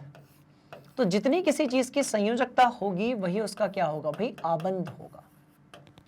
समझने की भी कोशिश करेंगे। बात समझ में आ रही है। अब ध्यान से देखो, यदि 1 है, 2 है, 3 है, 4 है, 5, 6, 7, 8 से ज्यादा नहीं हो सकते। किसी भी पदार्थ के किसी भी परमाणु की अंतिम कक्षा में जो कुल इलेक्ट्रॉनों की संख्या है वो 8 से ज्यादा नहीं हो सकती स्टूडेंट्स। बात समझ में आ गई, पक्का पक्का। तो इसकी संयोजकता होगी 1, 2, 3, 4, 3, 2, 1, और इसकी कितनी हो जाएगी, 0 हो जाएगी। और इतने ही वो क्या बनाएगा भाई, आबंध बनाएगा। तो 1 मिनट हम जगह थोड़ी सी बचा लेते हैं, कहानी समझ में आई। तो इतने ही वो क्या बनाएगा, आबंध बनाएगा स्टूडेंट्स। क्लियर। अब इसको समझने की कोशिश करते हैं, ध्यान से देखिए ध्यान से देखिए ध्यान से देखिए। ठीक है, पहला उदाहरण मैंने लिया है कार्बन का, परमाणु क्रमांक 6 है। दूसरा उदाहरण मैंने लिया है मैग्नीशियम का, परमाणु क्रमांक 12 है। तीसरे उदाहरण में हम ले लेते हैं ऑक्सीजन, 8 है। और चौथे में हम ले लेते हैं नियॉन, ये हो गया आपका 10। और हम जल्दी से सबका जो है इलेक्ट्रॉनिक विन्यास लिख लेते हैं, सीधी सी बात। तो 2 होगा, 4 होगा, 2 होगा, 8 होगा, 10 होगा, 2 होगा और 6 होगा, और 2 के साथ फिर इसका 8 होगा। ठीक, अब सबके संयोजक इलेक्ट्रॉन आपको पता है। देखो, इसके संयोजक इलेक्ट्रॉन आपके कितने हैं, तो भाई 4 है। ठीक है, इसके संयोजक इलेक्ट्रॉन कितने हैं, तो भाई 4 है। यहां पर संयोजक इलेक्ट्रॉन 2 हैं, यहां पर 6 है और यहां पर 8 है। ठीक, अब ध्यान से देखिए ये संयोजकता का मतलब क्या है। देखो, यदि इसे अपना अष्टक पूरा करना है तो बाहर से 4 इलेक्ट्रॉन मंगवाने पड़ेंगे। इसके पास 4 है, बाहर से कितने? 4। तो मैं यहां पर लिख देता हूं बाहर से कितने, तो बाहर से कितने कितने कितने कितने कितने, तो भाई 4। अब देखो इसके अंतिम कक्षा में 2 इलेक्ट्रॉन है। अब इसके पास भाई 2 ऑप्शन है, या तो ये अपने 2 इलेक्ट्रॉन दे दे तो इसकी कक्षा खत्म हो जाएगी और 8 आ जाएगा, या तो ये बाहर से 6 इलेक्ट्रॉन मंगवा ले। पर 6 इलेक्ट्रॉन यदि ये बाहर से साझेदारी करेगा तो ये बड़ा महंगा सौदा होगा, ऊपर से ये धातु है, ये ऐसा नहीं करेगा। तो ये क्या करेगा? 2 इलेक्ट्रॉन क्या कर देगा भाई? बाहर कर देगा। 2 इलेक्ट्रॉन क्या कर देगा? बाहर कर देगा। बात समझ में आ रही है? 2 इलेक्ट्रॉन क्या कर देगा? बाहर कर देगा। ठीक है, अब बताओ ऑक्सीजन की अंतिम कक्षा में कितने हैं भाई? 6 हैं, है ना। तो ध्यान से आप देखेंगे तो ये क्या करेगा? ये 2 इलेक्ट्रॉन अंदर करेगा। 2 इलेक्ट्रॉन क्या करेगा स्टूडेंट्स? अंदर करेगा। अच्छा, इसका अष्टक पूरा है तो ना तो ये इलेक्ट्रॉन लेगा और ना ही ये इलेक्ट्रॉन देगा, मतलब कोई लेन देन नहीं, कोई लेन देन नहीं। क्या कहते हो? कहानी समझ में आई? कोई भी इसका लेन देन जो है वो नहीं होगा। तो इसकी संयोजकता कितनी? 0। तो देखो अंतिम कक्षा में इलेक्ट्रॉन यदि 8 हैं तो संयोजकता कितनी? 0। पर यदि आप बात कर रहे हैं ऑक्सीजन की अंतिम कक्षा में 6, तो ये बाहर से कितने इलेक्ट्रॉन लेगा? 2 इलेक्ट्रॉन लेगा। तो इसकी संयोजकता कितनी हो जाएगी? देखो अंतिम कक्षा में 6 तो 2, अंतिम कक्षा में 2 तो भी 2, अंतिम कक्षा में 4 तो 4। कहानी समझ में आई? मतलब ये कि जिसकी जो संयोजकता है वो उतने ही आबंधों का निर्माण करेगा। इसलिए जो आपका मीथेन होता है उसमें कार्बन कितने आबंध बनाता है भाई? 4। मीथेन में स्टूडेंट्स कार्बन कितने आबंध बनाता है? तो 4 बनाता है। मैग्नीशियम में कितने बनाता है? मैग्नीशियम, ठीक है, जैसे मैग्नीशियम ऑक्साइड की आप बात करेंगे तो मैग्नीशियम ने 2 इलेक्ट्रॉन बना लिए। समझने के लिए ये देख लेते हैं हम, ध्यान से देखो। अब मैंने यहां पर लिखा मैग्नीशियम और 2 आबंध बनाए ऑक्सीजन के साथ, तो मैग्नीशियम ने 2 इलेक्ट्रॉन दिए इसलिए उसकी संयोजकता 2 है अष्टक पूर्ण करने के लिए। ऑक्सीजन ने 2 इलेक्ट्रॉन लिए इसलिए उसकी संयोजकता कितनी है भाई? 2 है। कहने का मतलब अष्टक पूरा यदि आप करना चाहते हैं तो जितने इलेक्ट्रॉनों का आदान प्रदान होता है या लेन देन होता है वही क्या कहलाती है?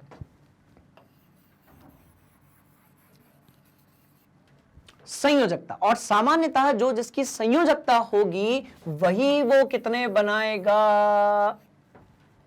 आबंध बनाएगा। बात समझ में आ गई? तो इस तरीके से आप संयोजकता को, संयोजक इलेक्ट्रॉन को और आबंध को अच्छे तरीके से समझ सकते हैं स्टूडेंट्स। बात समझ में आ गई? कॉपी में नोट कर लो। ये सिर्फ कक्षा 9वीं का एक टॉपिक नहीं है, ये बड़ी इंपॉर्टेंट चीज है। इससे आपको ये पता चलेगा कि कौन सा तत्व कितने आबंध बनाता है और रसायन विज्ञान को समझने में आपको बहुत ही ज्यादा सहायता मिलेगी। बात समझ में आ रही है? चलो नोट कर लो।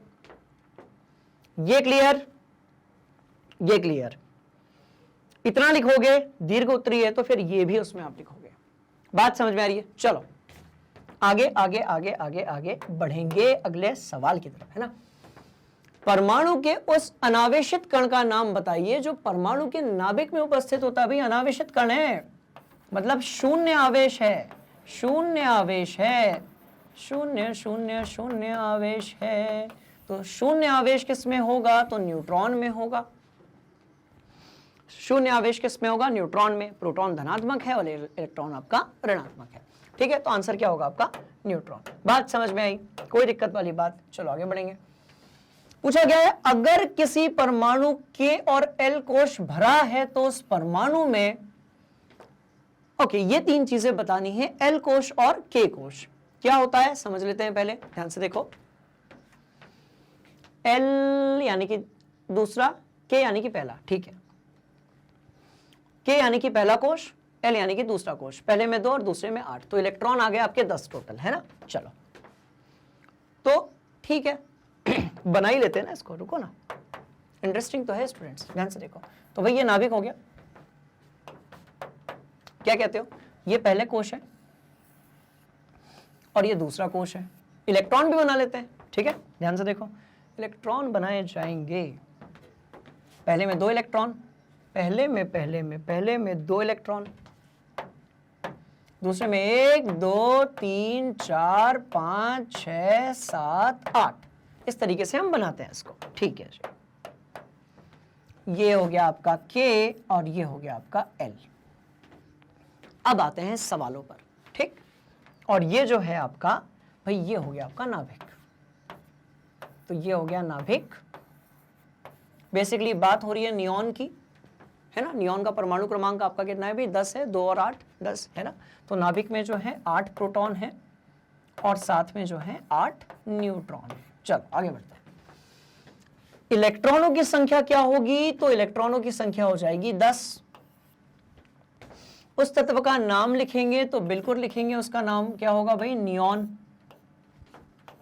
नियॉन, बात समझ में आ रही है? जिस किसी भी तत्व के बाह्यतम कोश भरा हो, उस तत्व की प्रकृति क्या होती है? बाह्यतम कोश भरा हुआ है, अष्टक जो है वो पूर्ण है, उसको केमिकल बॉन्डिंग में या रिएक्शन में कोई भी इंटरेस्ट नहीं है, तो वो कैसा होगा? उदासीन होगा। और कैसा होगा? अक्रिय होगा। और कैसा होगा? निष्क्रिय होगा। अब आंसर चेक कर लेते हैं। तो इलेक्ट्रॉनों की तरफ से ठीक है, नियॉन भी ठीक है। जिस किसी तत्व के बाह्यतर कोश में भरा होता है वो कैसा होती है भी? अक्रिय गैस होती है। इसको हम उत्कृष्ट गैस भी कहते हैं। वो किसी परमाणु से साझेदारी और क्या करती है? अभिक्रिया नहीं करती है। साझेदारी और अभिक्रिया जो है वो नहीं करती है। कहानी समझ में आ गई? तो नोट कर लीजिए। बढ़ रहे हैं अगले सवाल की तरफ और मुझे बताइएगा कि स्टार्टिंग में हमने जो कॉन्सेप्ट समझे थे, क्या उसका यहां पर आपको फायदा मिल रहा है? क्या आपको इलेक्ट्रॉनिक विन्यास क्लियर है या अभी भी आपको कुछ चीजों में डाउट है? आप ये बिल्कुल बताइएगा। हमारा उद्देश्य सिर्फ ये नहीं कि हम एक वीडियो बना दें और आगे बढ़ जाएं। बात समझ में आ रही है स्टूडेंट्स? हमारा उद्देश्य ये है कि हम आपकी तैयारी बढ़िया से करवा सकें और आप में कोई भी डाउट नहीं रहना चाहिए एग्जाम के पहले। क्लियर हो गया? चलो बढ़िया से नोट कर लो, है ना। चलो अब पूछा गया है समस्थानिकों के 3 अनुप्रयोग बताने हैं भाई। हमने अलग अलग प्रकार के समस्थानिक देखे थे, अब उसके हम क्या करेंगे? 3 अनुप्रयोग बताएंगे। तो बता देंगे, कोई दिक्कत नहीं है। यूरेनियम का एक समस्थानिक होता है जिसका उपयोग कहां किया जाता है? परमाणु भट्टी में किया जाता है। यूरेनियम का एक समस्थानिक होता है जिसका उपयोग हम कहां करते हैं भाई? परमाणु भट्टी में करते हैं। परमाणु भट्टी में क्यों करते हैं? तो बिजली के उत्पादन के लिए करते हैं, है ना। चलो, कैंसर के उपयोग के लिए उपचार के लिए, उपयोग के लिए नहीं, एक्सट्रीमली सॉरी, कैंसर के उपचार के लिए हम कोबाल्ट का एक समस्थानिक उपयोग करते हैं जिसको हम कहते हैं कोबाल्ट 60। और घेंगा रोग जो होता है, पेंगा नहीं है, घेंगा घेंगा घेंगा, घेंगा रोग के इलाज में हम आयोडीन का एक समस्थानिक उपयोग करते हैं। बात समझ में आ रही? कौन सा? आयोडीन है और 123 है। हम इसको उपयोग करते हैं किसमें? घेंगा रोग के उपचार में। तभी तो कहते हैं ना कि जो नमक है उसमें आयोडीन युक्त नमक खाना चाहिए। आप यदि आयोडीन युक्त नमक खाएंगे तो उससे घेंगा रोग नहीं होगा। यहां पर ऐसे जमा हो जाता है गर्दन के नीचे, याद करो घेंगा रोग, आप सभी जानते होंगे, राइट। चलिए, तो ये हो गया आपका आंसर। बढ़ते हैं अगले सवाल की तरफ और देखते हैं क्या पूछा गया है। रदरफोर्ड के प्रयोगों के आधार पर परमाणु का नाभिकीय मॉडल के क्या लक्षण थे? बिल्कुल सही है। तो सबसे पहले तो हम रदरफोर्ड का परमाणु मॉडल जो है वही बना लेते हैं, उसके बाद हम आगे बढ़ेंगे। बात समझ में आ रही है? ये तो बोर का था, ये संयोजकता थी। अब आते हैं रदरफोर्ड के परमाणु मॉडल पर। कहानी समझ में आ गई? ध्यान से देखिएगा, ध्यान से देखिएगा, ध्यान से देखिएगा। ठीक, देखो तो भाई सबसे पहले तो एक जो है हम बनाएंगे, इधर आ जाओ, इधर आ जाओ, इधर आ जाओ, ऐसे हो जाओ, चलो, हाँ ऐसा, ठीक। तो इस तरीके से जो है ये तो हो गया परमाणु। अभी मैं नाभिक नहीं बना रहा हूं, और क्यों नहीं बना रहा हूं वो बताता हूं। बात समझ में आई? ध्यान से देखना। यहां से शुरू करें, एक मिनट, यहां से शुरू करते हैं भाई बताइएगा मुझे सही है या नहीं है।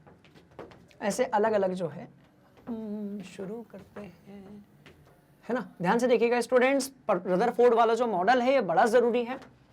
कक्षा 11वीं में भी है, कक्षा 12वीं में भी है और बड़ा ही इंपॉर्टेंट है। मतलब जो लोग विज्ञान लेने वाले हैं वो तो बड़े ध्यान से जो है ना, वो इस मॉडल को देखेंगे।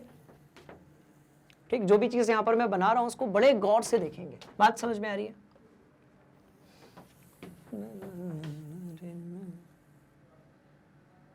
कहानी समझ में आ गई? ठीक, इस तरीके से क्यों बनाया जा रहा है वो भी बता देते हैं। बड़ा इंपॉर्टेंट है और हमेशा के लिए आपके दिमाग के अंदर अब मैं फिट करने वाला हूं रदरफोर्ड का परमाणु मॉडल। बात समझ में आ रही है? ध्यान से देखिएगा, बस 1 मिनट होल्ड कीजिए।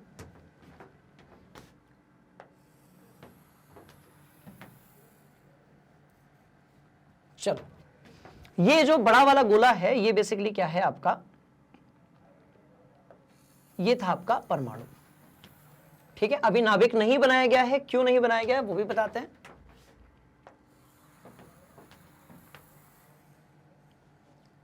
ये देखिए, क्या हमें परमाणु का रंग बदलना चाहिए? बिल्कुल बदल देते हैं, रुको।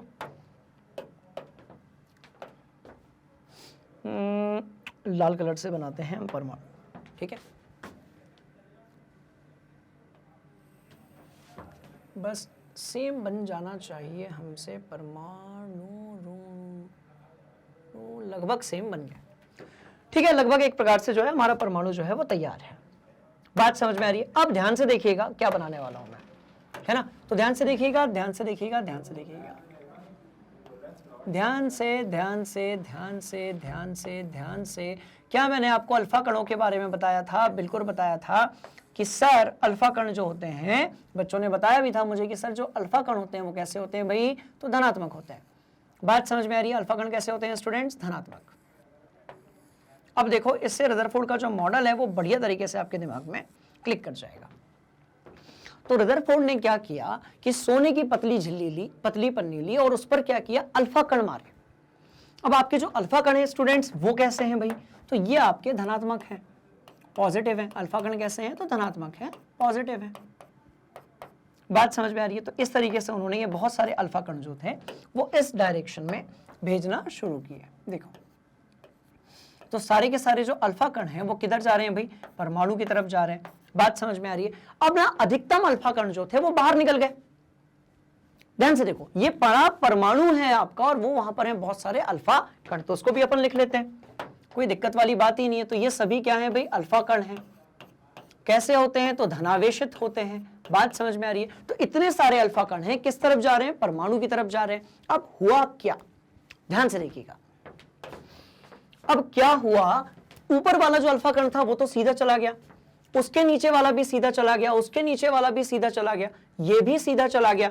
पर ये जो अल्फा कण था ये सीधा नहीं गया, है ना? ये भी पूरा सीधा नहीं गया। ये वाला अल्फा कण जो था इसको भी हम थोड़ा सा चेंज कर देंगे, पूरा सीधा नहीं गया। पर ये जो बीच वाला अल्फा कण था, ध्यान से देखो, ये पूरा परमाणु है स्टूडेंट्स। जो अल्फा कण बिल्कुल उसके केंद्र की तरफ बढ़ रहा था वो यहां तक गया, ऐसे गया गया गया गया गया गया। ध्यान से देखिएगा, वो यहां से निकला निकला निकला निकला निकला निकला निकला निकला निकला निकला, यहां तक गया और उसके बाद फिर रिटर्न आ गया। थोड़ी दूर तक गया और उसके बाद वो जो अल्फा कण है वो कैसा आ गया भाई? वापस आ गया। तो रदरफोर्ड ने लगाया कॉमन सेंस वाली बात। रदरफोर्ड ने सोचा कि यदि वो पॉजिटिव है आपका, गलत में बना दिया क्या मैंने? सेंटर में देखना पड़ेगा इसको भाई। हाँ, लगभग सेंटर में, ठीक है, कोई दिक्कत नहीं है। तो रदरफोर्ड सर ने देखा कि भाई ये भी आपका धनावेशित है और बाकी सब तो सीधे चले गए, बट एक अल्फा कण जो बिल्कुल उसके सेंटर की तरफ बढ़ रहा था वो आगे गया ही नहीं। अब वो अल्फा कण यदि आगे गया ही नहीं, इसका मतलब यह हुआ कि जो आवेश किसके पास है? अल्फा कण के पास है, वही आवेश यहां कहीं पर होगा जिसको उन्होंने नाभिक कहा। बात समझ में आ रही है स्टूडेंट्स? मतलब ये कि यहां पर ऐसा कुछ तो है जो धनावेशित है, यहां पर ऐसा कुछ तो है जो क्या है आपका? धनावेशित है। बात समझ में आ रही है? तो क्या होगा वहां पर? तो वहां पर होगा एक ऐसी चीज, ऐसी चीज, ऐसी चीज जो कैसी होगी? तो भाई धनावेशित होगी। यहां पर एक ऐसी चीज होगी जो कैसी होगी? धन आवेशित होगी। बात समझ में आ रही है? तो इसको आप जल्दी से पहले आप बना लो अपनी कॉपी में, फिर आगे बढ़ते हैं। चलिए बना लिया इसको कॉपी में, बात समझ में आई। तो कहानी क्या है स्टूडेंट्स, ध्यान से देखिएगा, ये बीच वाला अल्फा कण इधर का क्रॉस ही नहीं किया, मतलब परमाणु के बीच में ऐसा कुछ है जो कैसा है, धन आवेशित है। उसी को उन्होंने फिर क्या कहा भाई, नाभिक कहा। फिर उसी को उन्होंने क्या कहा, नाभिक कहा। बात समझ में आई, कोई दिक्कत वाली बात नहीं है ना। चलो अब इसको हटा देते हैं यहां से ऐसे, तो ये वाला कण आपका आगे जाएगा ही नहीं, ठीक है। तो किस, अच्छा कौन से कोण से वो मुड़ गया वो देखो। तो कोई चीज यदि एक ही रेखा में जा रही है, जिस उससे वो जा रही है उसी से यदि वापस आ रही है, तो किस कोण से मुड़ गया भाई, तो 180 डिग्री से जो है वो वापस मुड़ गया। बात समझ में आ गई। तो इसका मतलब क्या हुआ, अधिकतर कण जो थे वो सीधे चले गए, पर एक कण ऐसा था जो क्या हो गया भाई, आगे नहीं जा पाया। ये तो सब सीधे चले गए, है ना। यदि आप इस वाले कण की बात करें तो ये भी क्या होगा, थोड़ा सा रिटर्न हो जाएगा। इसको भी हम कर लेते हैं, ध्यान से देखो, ये जाएगा क्योंकि अब ये भी थोड़ा सा पास पहुंच रहा है, तो ऐसे करके ये ऐसे रिटर्न हो जाएगा। उसके ऊपर वाला जो है वो भी थोड़ा सा इस तरीके से रिटर्न हो जाएगा। उतने आगे से तो नहीं होगा, पर कोई बात नहीं, देख लेते हैं। तो ये रिटर्न हो जाएगा आपका। तो अब जो डायग्राम मैं बना रहा हूं इसको आप बढ़िया तरीके से अपनी कॉपी में ड्रॉ कर लेंगे, और यही है रदरफोर्ड का अल्फा प्रकीर्णन वाला मॉडल। क्या कहते हो, कुछ समझ में आया आपके। तो अल्फा कण जो थे वो सभी क्रॉस नहीं किए, कुछ वापस आ गए, बहुत सारों ने क्रॉस कर दिया। क्लियर। अब जो चीज बताई जा रही है उसको बड़े ध्यान से सुनिएगा आप सभी स्टूडेंट्स, ठीक है। देखो अब भाई अधिकतर अल्फा कण जो है उन्होंने परमाणु को क्या कर दिया, क्रॉस कर दिया। इसका मतलब यह हुआ कि जो धन आवेश है वो परमाणु की थोड़ी सी जगह में है। कहां पर है भाई, नाभिक में है, और कैसा है, थोड़ी सी जगह में है। धन आवेश जो है वो नाभिक में है और थोड़ी सी जगह में, मतलब परमाणु का अधिकतम आयतन जो है वो कैसा है, खाली है। तो परमाणु का 99% प्रतिशत जो आयतन है, क्या है स्टूडेंट्स, आयतन है, वो कैसा है, वो खाली है। कैसा है भाई, तो वो है आपका खाली। बात समझ में आई कुछ। तो 99% उसका जो आयतन है वो कैसा है, खाली है, वहां पर कुछ भी नहीं है। बात समझ में आ गई। क्योंकि यदि नाभिक बड़ा होता तो ये सब भी रिटर्न हो जाते पीछे। तो नाभिक जो है वो छोटी सी जगह पर है, इसलिए अधिकतर जो कण थे वो कैसे हो गए, सीधे चले गए। बात समझ में आई। तो 99% जो उसका वॉल्यूम है, आयतन है, वो कैसा है, खाली है। ये डायग्राम को आप बनाइए। अब आते हैं हम अपने सवाल की तरफ, ठीक है। बना लिया। अब देखो क्या दिया गया है, ध्यान से देखना। रदरफोर्ड के प्रयोगों के आधार पर परमाणु का नाभिकीय मॉडल ऐसा है। परमाणु का जो केंद्र है वो धनावेशित है, तब तो उसने अल्फा कणों को क्या किया था, वापस कर दिया था। ध्यान से देखो, नाभिक कैसा है भाई, धनावेशित है, बिल्कुल सही है। एक परमाणु का लगभग संपूर्ण द्रव्यमान कहां पर होता है, नाभिक में होता है, बिल्कुल सही है। क्योंकि जो नाभिक है उसके अंदर पाए जाते हैं आपकी दो चीजें, भाई प्रोटॉन पाया जाता है और न्यूट्रॉन पाया जाता है। प्रोटॉन पाया जाता है और न्यूट्रॉन पाया जाता है, और दोनों का जो द्रव्यमान है वो इलेक्ट्रॉन से 2000 गुना ज्यादा होता है। मतलब संपूर्ण द्रव्यमान कहां पर आ गया भाई, नाभिक में आ गया। ऊर्जा कक्षा में द्रव्यमान बहुत कम होता है क्योंकि वहां पर सिर्फ इलेक्ट्रॉन होते हैं, राइट। अब देखो, क्लियर क्लियर। इलेक्ट्रॉन नाभिक के चारों ओर निश्चित कक्षाओं में चक्कर लगाते हैं, ठीक है। इलेक्ट्रॉन जो है वो आपके चारों ओर, जैसे कोई इलेक्ट्रॉन यदि यहां पर होगा स्टूडेंट्स, कोई इलेक्ट्रॉन यहां पर होगा, कोई इलेक्ट्रॉन यहां पर होगा, तो निश्चित कक्षा में इलेक्ट्रॉन क्या कर रहे होंगे भाई, चक्कर लगाएंगे। कहानी समझ में आई। चलो ये भी हो गया। नाभिक का आकार परमाणु की तुलना में काफी कम है, बिल्कुल सही बात है। ध्यान से देखो, नाभिक आपका छोटा सा, परमाणु बहुत बड़ा। तो परमाणु की जो त्रिज्या है वो नाभिक के तुलना में लगभग 1,00,000 गुना ज्यादा होती है। बात समझ में आई। चलो देख लो, यह भी हो गया। परमाणु में इलेक्ट्रॉनों की संख्या प्रोटॉनों की संख्या के बराबर होती है, इसलिए परमाणु जो है वो क्या होता है भाई, उदासीन होता है। परमाणु जो है उदासीन होता है। अष्टक पूर्ण करने के चक्कर में हो सकता है कि वो इलेक्ट्रॉन का आदान प्रदान करे, बट सामान्यतः जो परमाणु है वो क्या होता है, उदासीन होता है। इलेक्ट्रॉन लेने या देने से फिर वो परमाणु नहीं रह जाता, फिर वो जो है आयन बन जाता है। स्टूडेंट्स बात समझ में आ रही है। पक्का पक्का। तो ये हो गया आंसर। क्या कहते हो, कहानी समझ में आई? कोई दिक्कत वाली बात नहीं ना? नोट कर लो, ये भी नोट करोगे, मजेदार डायग्राम है। ठीक है, चलो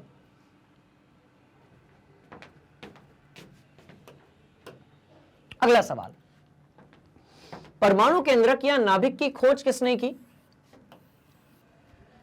और कैसे की? तो परमाणु केंद्रक की खोज किसने की? रदरफोर्ड सर ने की, इस एक्सपेरिमेंट से की। बात समझ में आ रही है? और कैसे की? तो उन्होंने तेज गति से चल रहे अल्फा कण, भाई अल्फा कण क्या होते हैं? दो प्रोटॉन के साथ में दो न्यूट्रॉन का जो संयोजन है वही कहलाता है हमारा अल्फा कण, को सोने की पतली पन्नी पर टकराया गया, जिसके परिणाम से पता चला कि परमाणु में अधिकतम भाग कैसा है?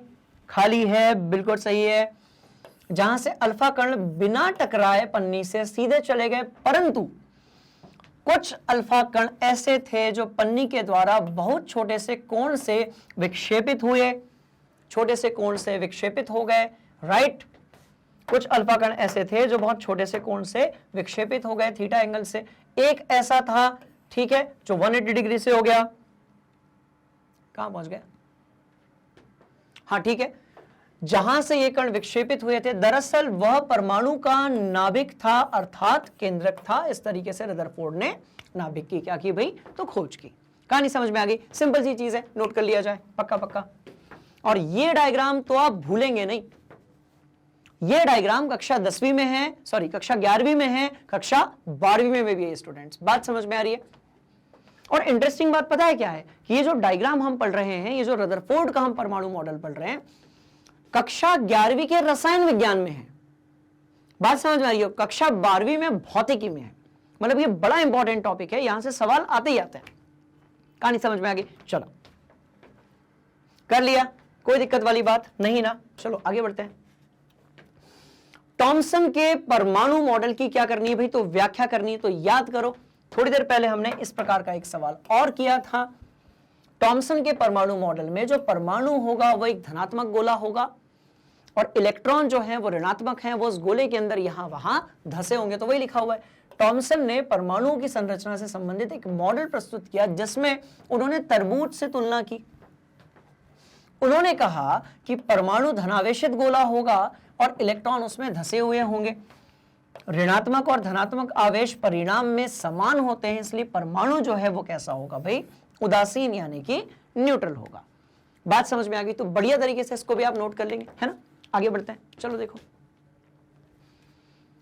क्योंकि इस सवाल को हमने एक बार अभी लगाया हुआ है, ठीक है? तो ध्यान से देख लेते हैं। अगला सवाल जो है उसको ध्यान से देख लेते हैं। रदरफोर्ड के परमाणु मॉडल की व्याख्या करनी है, ठीक है? इससे रिपीट हो गया ये, हाँ ठीक है, कोई बात नहीं, चलेगा। ये 4 पॉइंट्स हैं जिसके बारे में हमने भी बात की थी, फिर से आप देख लीजिए एक बार। अच्छा है ना, रिवीजन हो जाएगा, कोई दिक्कत वाली बात ही नहीं है। और इस डायग्राम को भी आप अपनी कॉपी में बना लीजिए। इसे बनाना है, इसे भी बनाना है, याद करिए, ये सारी चीजें आपको अपनी कॉपी में बनानी है स्टूडेंट्स। बात समझ में आ गई? चलो ठीक है, तो ये सारी चीजें हमने देख ली, कोई दिक्कत वाली बात नहीं है ना? चलिए, रदरफोर्ड के परमाणु मॉडल की सीमाएं लिखनी है, ठीक है? क्योंकि ये परफेक्ट तो था नहीं। रदरफोर्ड सर ने न्यूट्रॉन के बारे में कोई जानकारी नहीं दी। एक और बात, इन्होंने बताया कि जो इलेक्ट्रॉन है आपका, क्या है स्टूडेंट्स? जो इलेक्ट्रॉन है वो परमाणु के चारों ओर वर्तुलाकार चक्कर लगाते हैं और ऊर्जा क्षयित करते रहते हैं। ध्यान से देखना, इस वाले पॉइंट को बड़े ध्यान से देखना, ये बढ़िया सवाल है, कई बार पूछ लिया जाता है, ठीक है? कि परमाणु के चारों ओर इलेक्ट्रॉन जो है वर्तुलाकार चक्कर लगाते रहते हैं। किस प्रकार का चक्कर लगाते रहते हैं वो देख लेते हैं। तो यदि आप एक नाभिक बनाते हैं यहां पर, तो इलेक्ट्रॉन कैसा घूम रहा है भाई उसके आसपास? ध्यान से देखो, ये आपका इलेक्ट्रॉन है, इलेक्ट्रॉन ऐसा घूम रहा है, ऐसा। तो क्या मैंने नाभिक गलत जगह बनाया है? बिल्कुल बनाया है, सही जगह बनाएंगे। यहां कहीं पर बनाएंगे। कहानी समझ में आ रही है? चलिए, तो इनका कहना है कि जो इलेक्ट्रॉन है भाई वो वर्तुलाकार चक्कर लगाते हैं, एलिप्टिकल मोशन में घूमते हैं। किसके आसपास? आपके नाभिक के आसपास। ये जो चीज है ये क्या है? नाभिक है। कहानी समझ में आ रही है? नाभिक के आसपास घूमते हैं और क्या करते हैं? ऊर्जा का क्षय होता रहता है। इलेक्ट्रॉन जैसे जैसे अंदर की तरफ आएगा ऊर्जा का क्या होगा भाई? क्षय होगा। तो इसका मतलब ये हुआ, ध्यान से देखो, आगे बढ़ लेते हैं, उसके बाद फिर एक साथ डिस्कस कर लेते हैं। यदि ऐसा होता है तो इलेक्ट्रॉन चक्कर लगाते हुए नाभिक से टकरा जाएगा, जो कि नहीं होता, जो कि नहीं होता, जो कि नहीं कभी नहीं हो सकता। कहानी समझ में आई? इलेक्ट्रॉन जो है वो एक निश्चित कक्षा में नियत स्थान पर परमाणु के नाभिक के आसपास क्या लगाते हैं स्टूडेंट्स? चक्कर लगाते हैं। नाभिक में वो कभी भी गिरते नहीं है। कहानी समझ में आई? नाभिक में वो कभी भी गिरते नहीं है। बात समझ में आ गई? इसका मतलब इलेक्ट्रॉन जो रहते हैं निश्चित कक्षा में घूमते हैं। तो आप इस वाले डायग्राम को देखो और इसे देखो, अंतर है ना? तो बस यही एक कमी थी कि इलेक्ट्रॉन जो है यदि वो नाभिक में गिर गया तो वो एक ऊर्जा कक्षा में या कोश में कैसे पाया जाएगा। बात समझ में आ रही? तो लिखा हुआ है, ध्यान से देखो। यदि इलेक्ट्रॉन आपके नाभिक से टकरा जाएगा तो परमाणु कैसा हो जाएगा? स्थिर हो जाएगा। और विद्युत चुंबकीय सिद्धांत के अनुसार रदरफोर्ड के परमाणु मॉडल परमाणु को कैसा बना देगा? अस्थिर बना देगा। बात समझ में आ रही है? जबकि परमाणु कैसा होता है भाई? स्थायी होता है, स्थिर होता है। तो कौन सी बात निकल कर आई? इन्होंने परमाणु की स्थिरता पे बात नहीं की। परमाणु की स्थिरता, परमाणु की स्थिरता पर बात नहीं हुई। बात समझ में आ रही है? मतलब परमाणु इनके हिसाब से कैसा है? अस्थिर है, जो कि सही बात नहीं है। बात समझ में आ गई? तो परमाणु कैसा है भाई? अस्थिर है, यदि हम उस तरीके से इलेक्ट्रॉन का जो मूवमेंट है उसको कंसीडर करें तो। पर परमाणु कैसा होता है? स्थायी होता है। रदरफोर्ड के मॉडल के हिसाब से वो अस्थिर था, जो कि उसमें कमी थी। बात समझ में आ रही है? पर कुछ अच्छी बात यह थी कि हमें यह पता चल गया था कि हमारा जो नाभिक है, बात समझ में आ रही है, वो कैसा होता है भाई? तो वो धनात्मक होता है। कहानी समझ में आ गई? कोई दिक्कत वाली बात? नोट कर लो, आगे बढ़ेंगे। ठीक, चलो ये डायग्राम जरूर बनाएंगे आप सभी स्टूडेंट्स, है ना? चलो स्टूडेंट्स आगे बढ़ते हैं। नील्स बोर के परमाणु मॉडल की व्याख्या यहां हो रही है। क्या लिखा है? नील्स बोर के परमाणु मॉडल की व्याख्या करनी है। बिल्कुल करेंगे। देखो, नील्स बोर ने अपने परमाणु मॉडल में निम्न अवधारणाओं को प्रस्तुत किया। इलेक्ट्रॉन केवल कुछ निश्चित कक्षा में ही चक्कर लगा सकते हैं, जिन्हें इलेक्ट्रॉन की विविक्त कक्षा या फिर क्या कहा जा सकता है भाई? कोश कहा जाता है। कहते हैं जब इलेक्ट्रॉन इस विविध कक्षा में चक्कर लगाते हैं तो उनकी ऊर्जा का विकिरण नहीं होता है। रदरफोर्ड में का जो मॉडल था, परमाणु मॉडल था, उसमें ऊर्जा का क्षय हो रहा था, विकिरण हो रहा था। पर यहां पर इलेक्ट्रॉन जब कक्षा के चक्कर लगा रहे हैं तो इलेक्ट्रॉन की ऊर्जा जो है वो स्थायी यानी कि नियत बनी रहती है। बात समझ में आ रही है? इलेक्ट्रॉन की जो ऊर्जा है वो कैसी होती है भाई? नियत बनी रहती है। कहानी समझ में आ गई? कोई दिक्कत वाली बात, सवाल ही नहीं पैदा होता। बात समझ में आ गई स्टूडेंट्स? चलो बढ़िया से नोट कर लो। कर लिया? ठीक, डायग्राम पूछा जाएगा तो ये बनाओगे। डायग्राम यदि बात होगा तो ऐसा रंग बिरंगा बढ़िया सा डायग्राम बना देंगे आप लोग। बात समझ में आ गई? चलो, तो इस तरीके से ये थे मिस्टर बोर का परमाणु मॉडल। बात समझ में आ गई? चलिए आगे बढ़ेंगे अगले सवाल की तरफ। अब देखिए बहुत सारे हमने सवालों को लगा लिया है, इसलिए अब क्या होगा कि बहुत सारे क्वेश्चंस या तो रिपीट होंगे या थोड़े से अलग तरीके से पूछे जाएंगे किसी दूसरे सवाल के साथ। ठीक है? थॉमसन के परमाणु मॉडल की क्या सीमाएं थी? तो सिंपल सी कहानी है, थॉमसन के परमाणु मॉडल में उदासीन होने की व्याख्या तो उन्होंने की थी, पर उनका जो मॉडल था अन्य वैज्ञानिकों द्वारा किए गए प्रयोगों और उनके परिणामों की व्याख्या करने में असफल रहा था। कैसे रहा था? तो अभी डिस्कस किया था हम लोगों ने। न्यूट्रॉन के बारे में कुछ नहीं बताया, इलेक्ट्रॉन जो थे उसकी स्थिति के बारे में कुछ नहीं बताया, इलेक्ट्रॉन जो है वो कैसे घूमते हैं भाई? कक्षा में घूमते हैं। उन्होंने ऊर्जा कक्षा वाली बात नहीं की, उन्होंने प्रोटॉन और इलेक्ट्रॉन को पास पास में रख दिया। नाभिक के बारे में बात नहीं हुई। बात समझ में आ रही है? चलिए, तो इस हिसाब से जो है थॉमसन का जो मॉडल था वो जरूरी तो था, वो जरूरी तो था बट सटीक नहीं था। बात समझ में आ गई? चलो ध्यान से देखो अगला सवाल। रदरफोर्ड के परमाणु मॉडल की क्या सीमाएं हैं? तो इसको हमने एक बार देख लिया है वापस से, अब हम चलते हैं अगले सवाल की तरफ, है ना।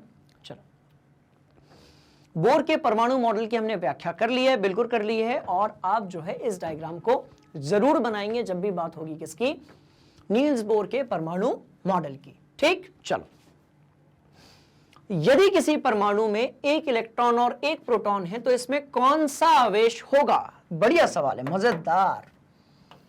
एक इलेक्ट्रॉन है और एक प्रोटॉन है तो भाई इसमें किस प्रकार का आवेश होगा? होगा भी या नहीं होगा? तो आपका जो इलेक्ट्रॉन है वो कैसा है? नेगेटिव है, नेगेटिव है, नेगेटिव है, नेगेटिव है।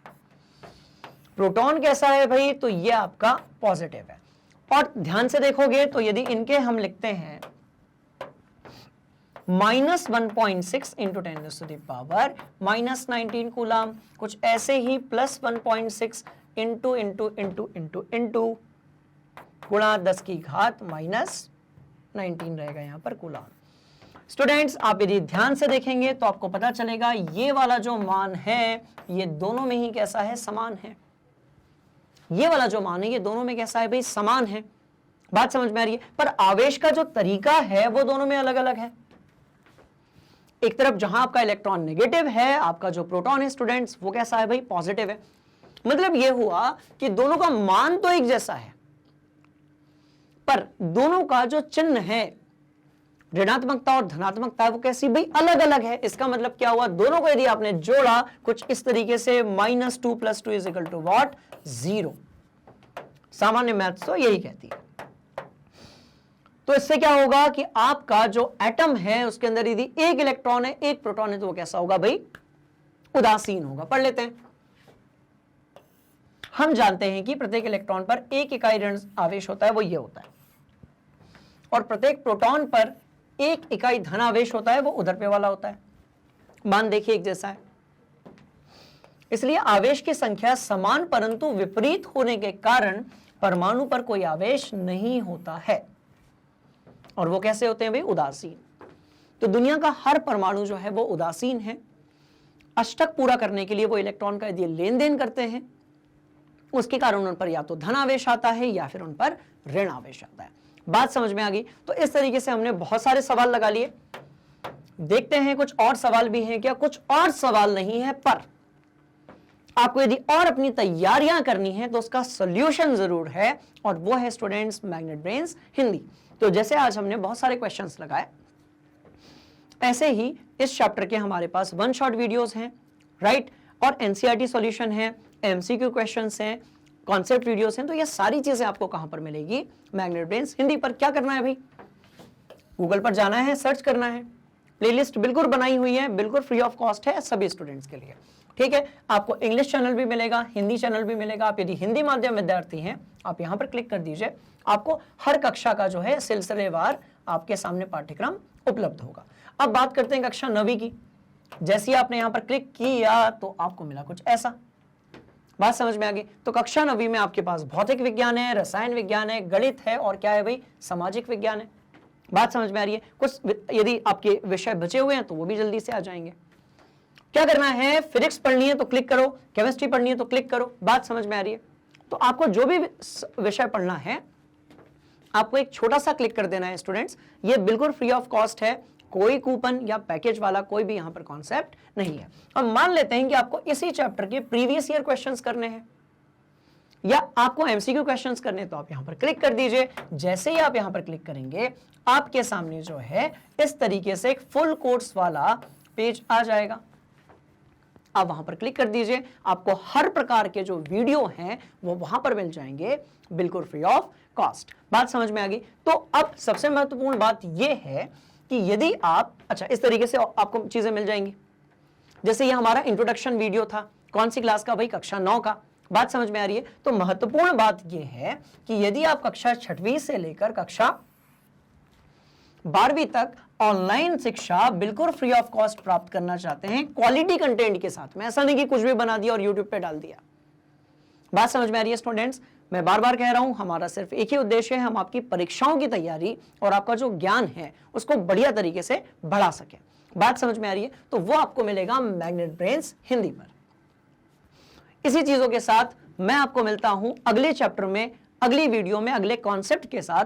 तब तक के लिए आप मैग्नेट ब्रेन्स हिंदी को प्लीज लाइक कीजिए, सब्सक्राइब कीजिए एंड शेयर कीजिए। मिलते हैं अगली क्लास में। Thank you so much.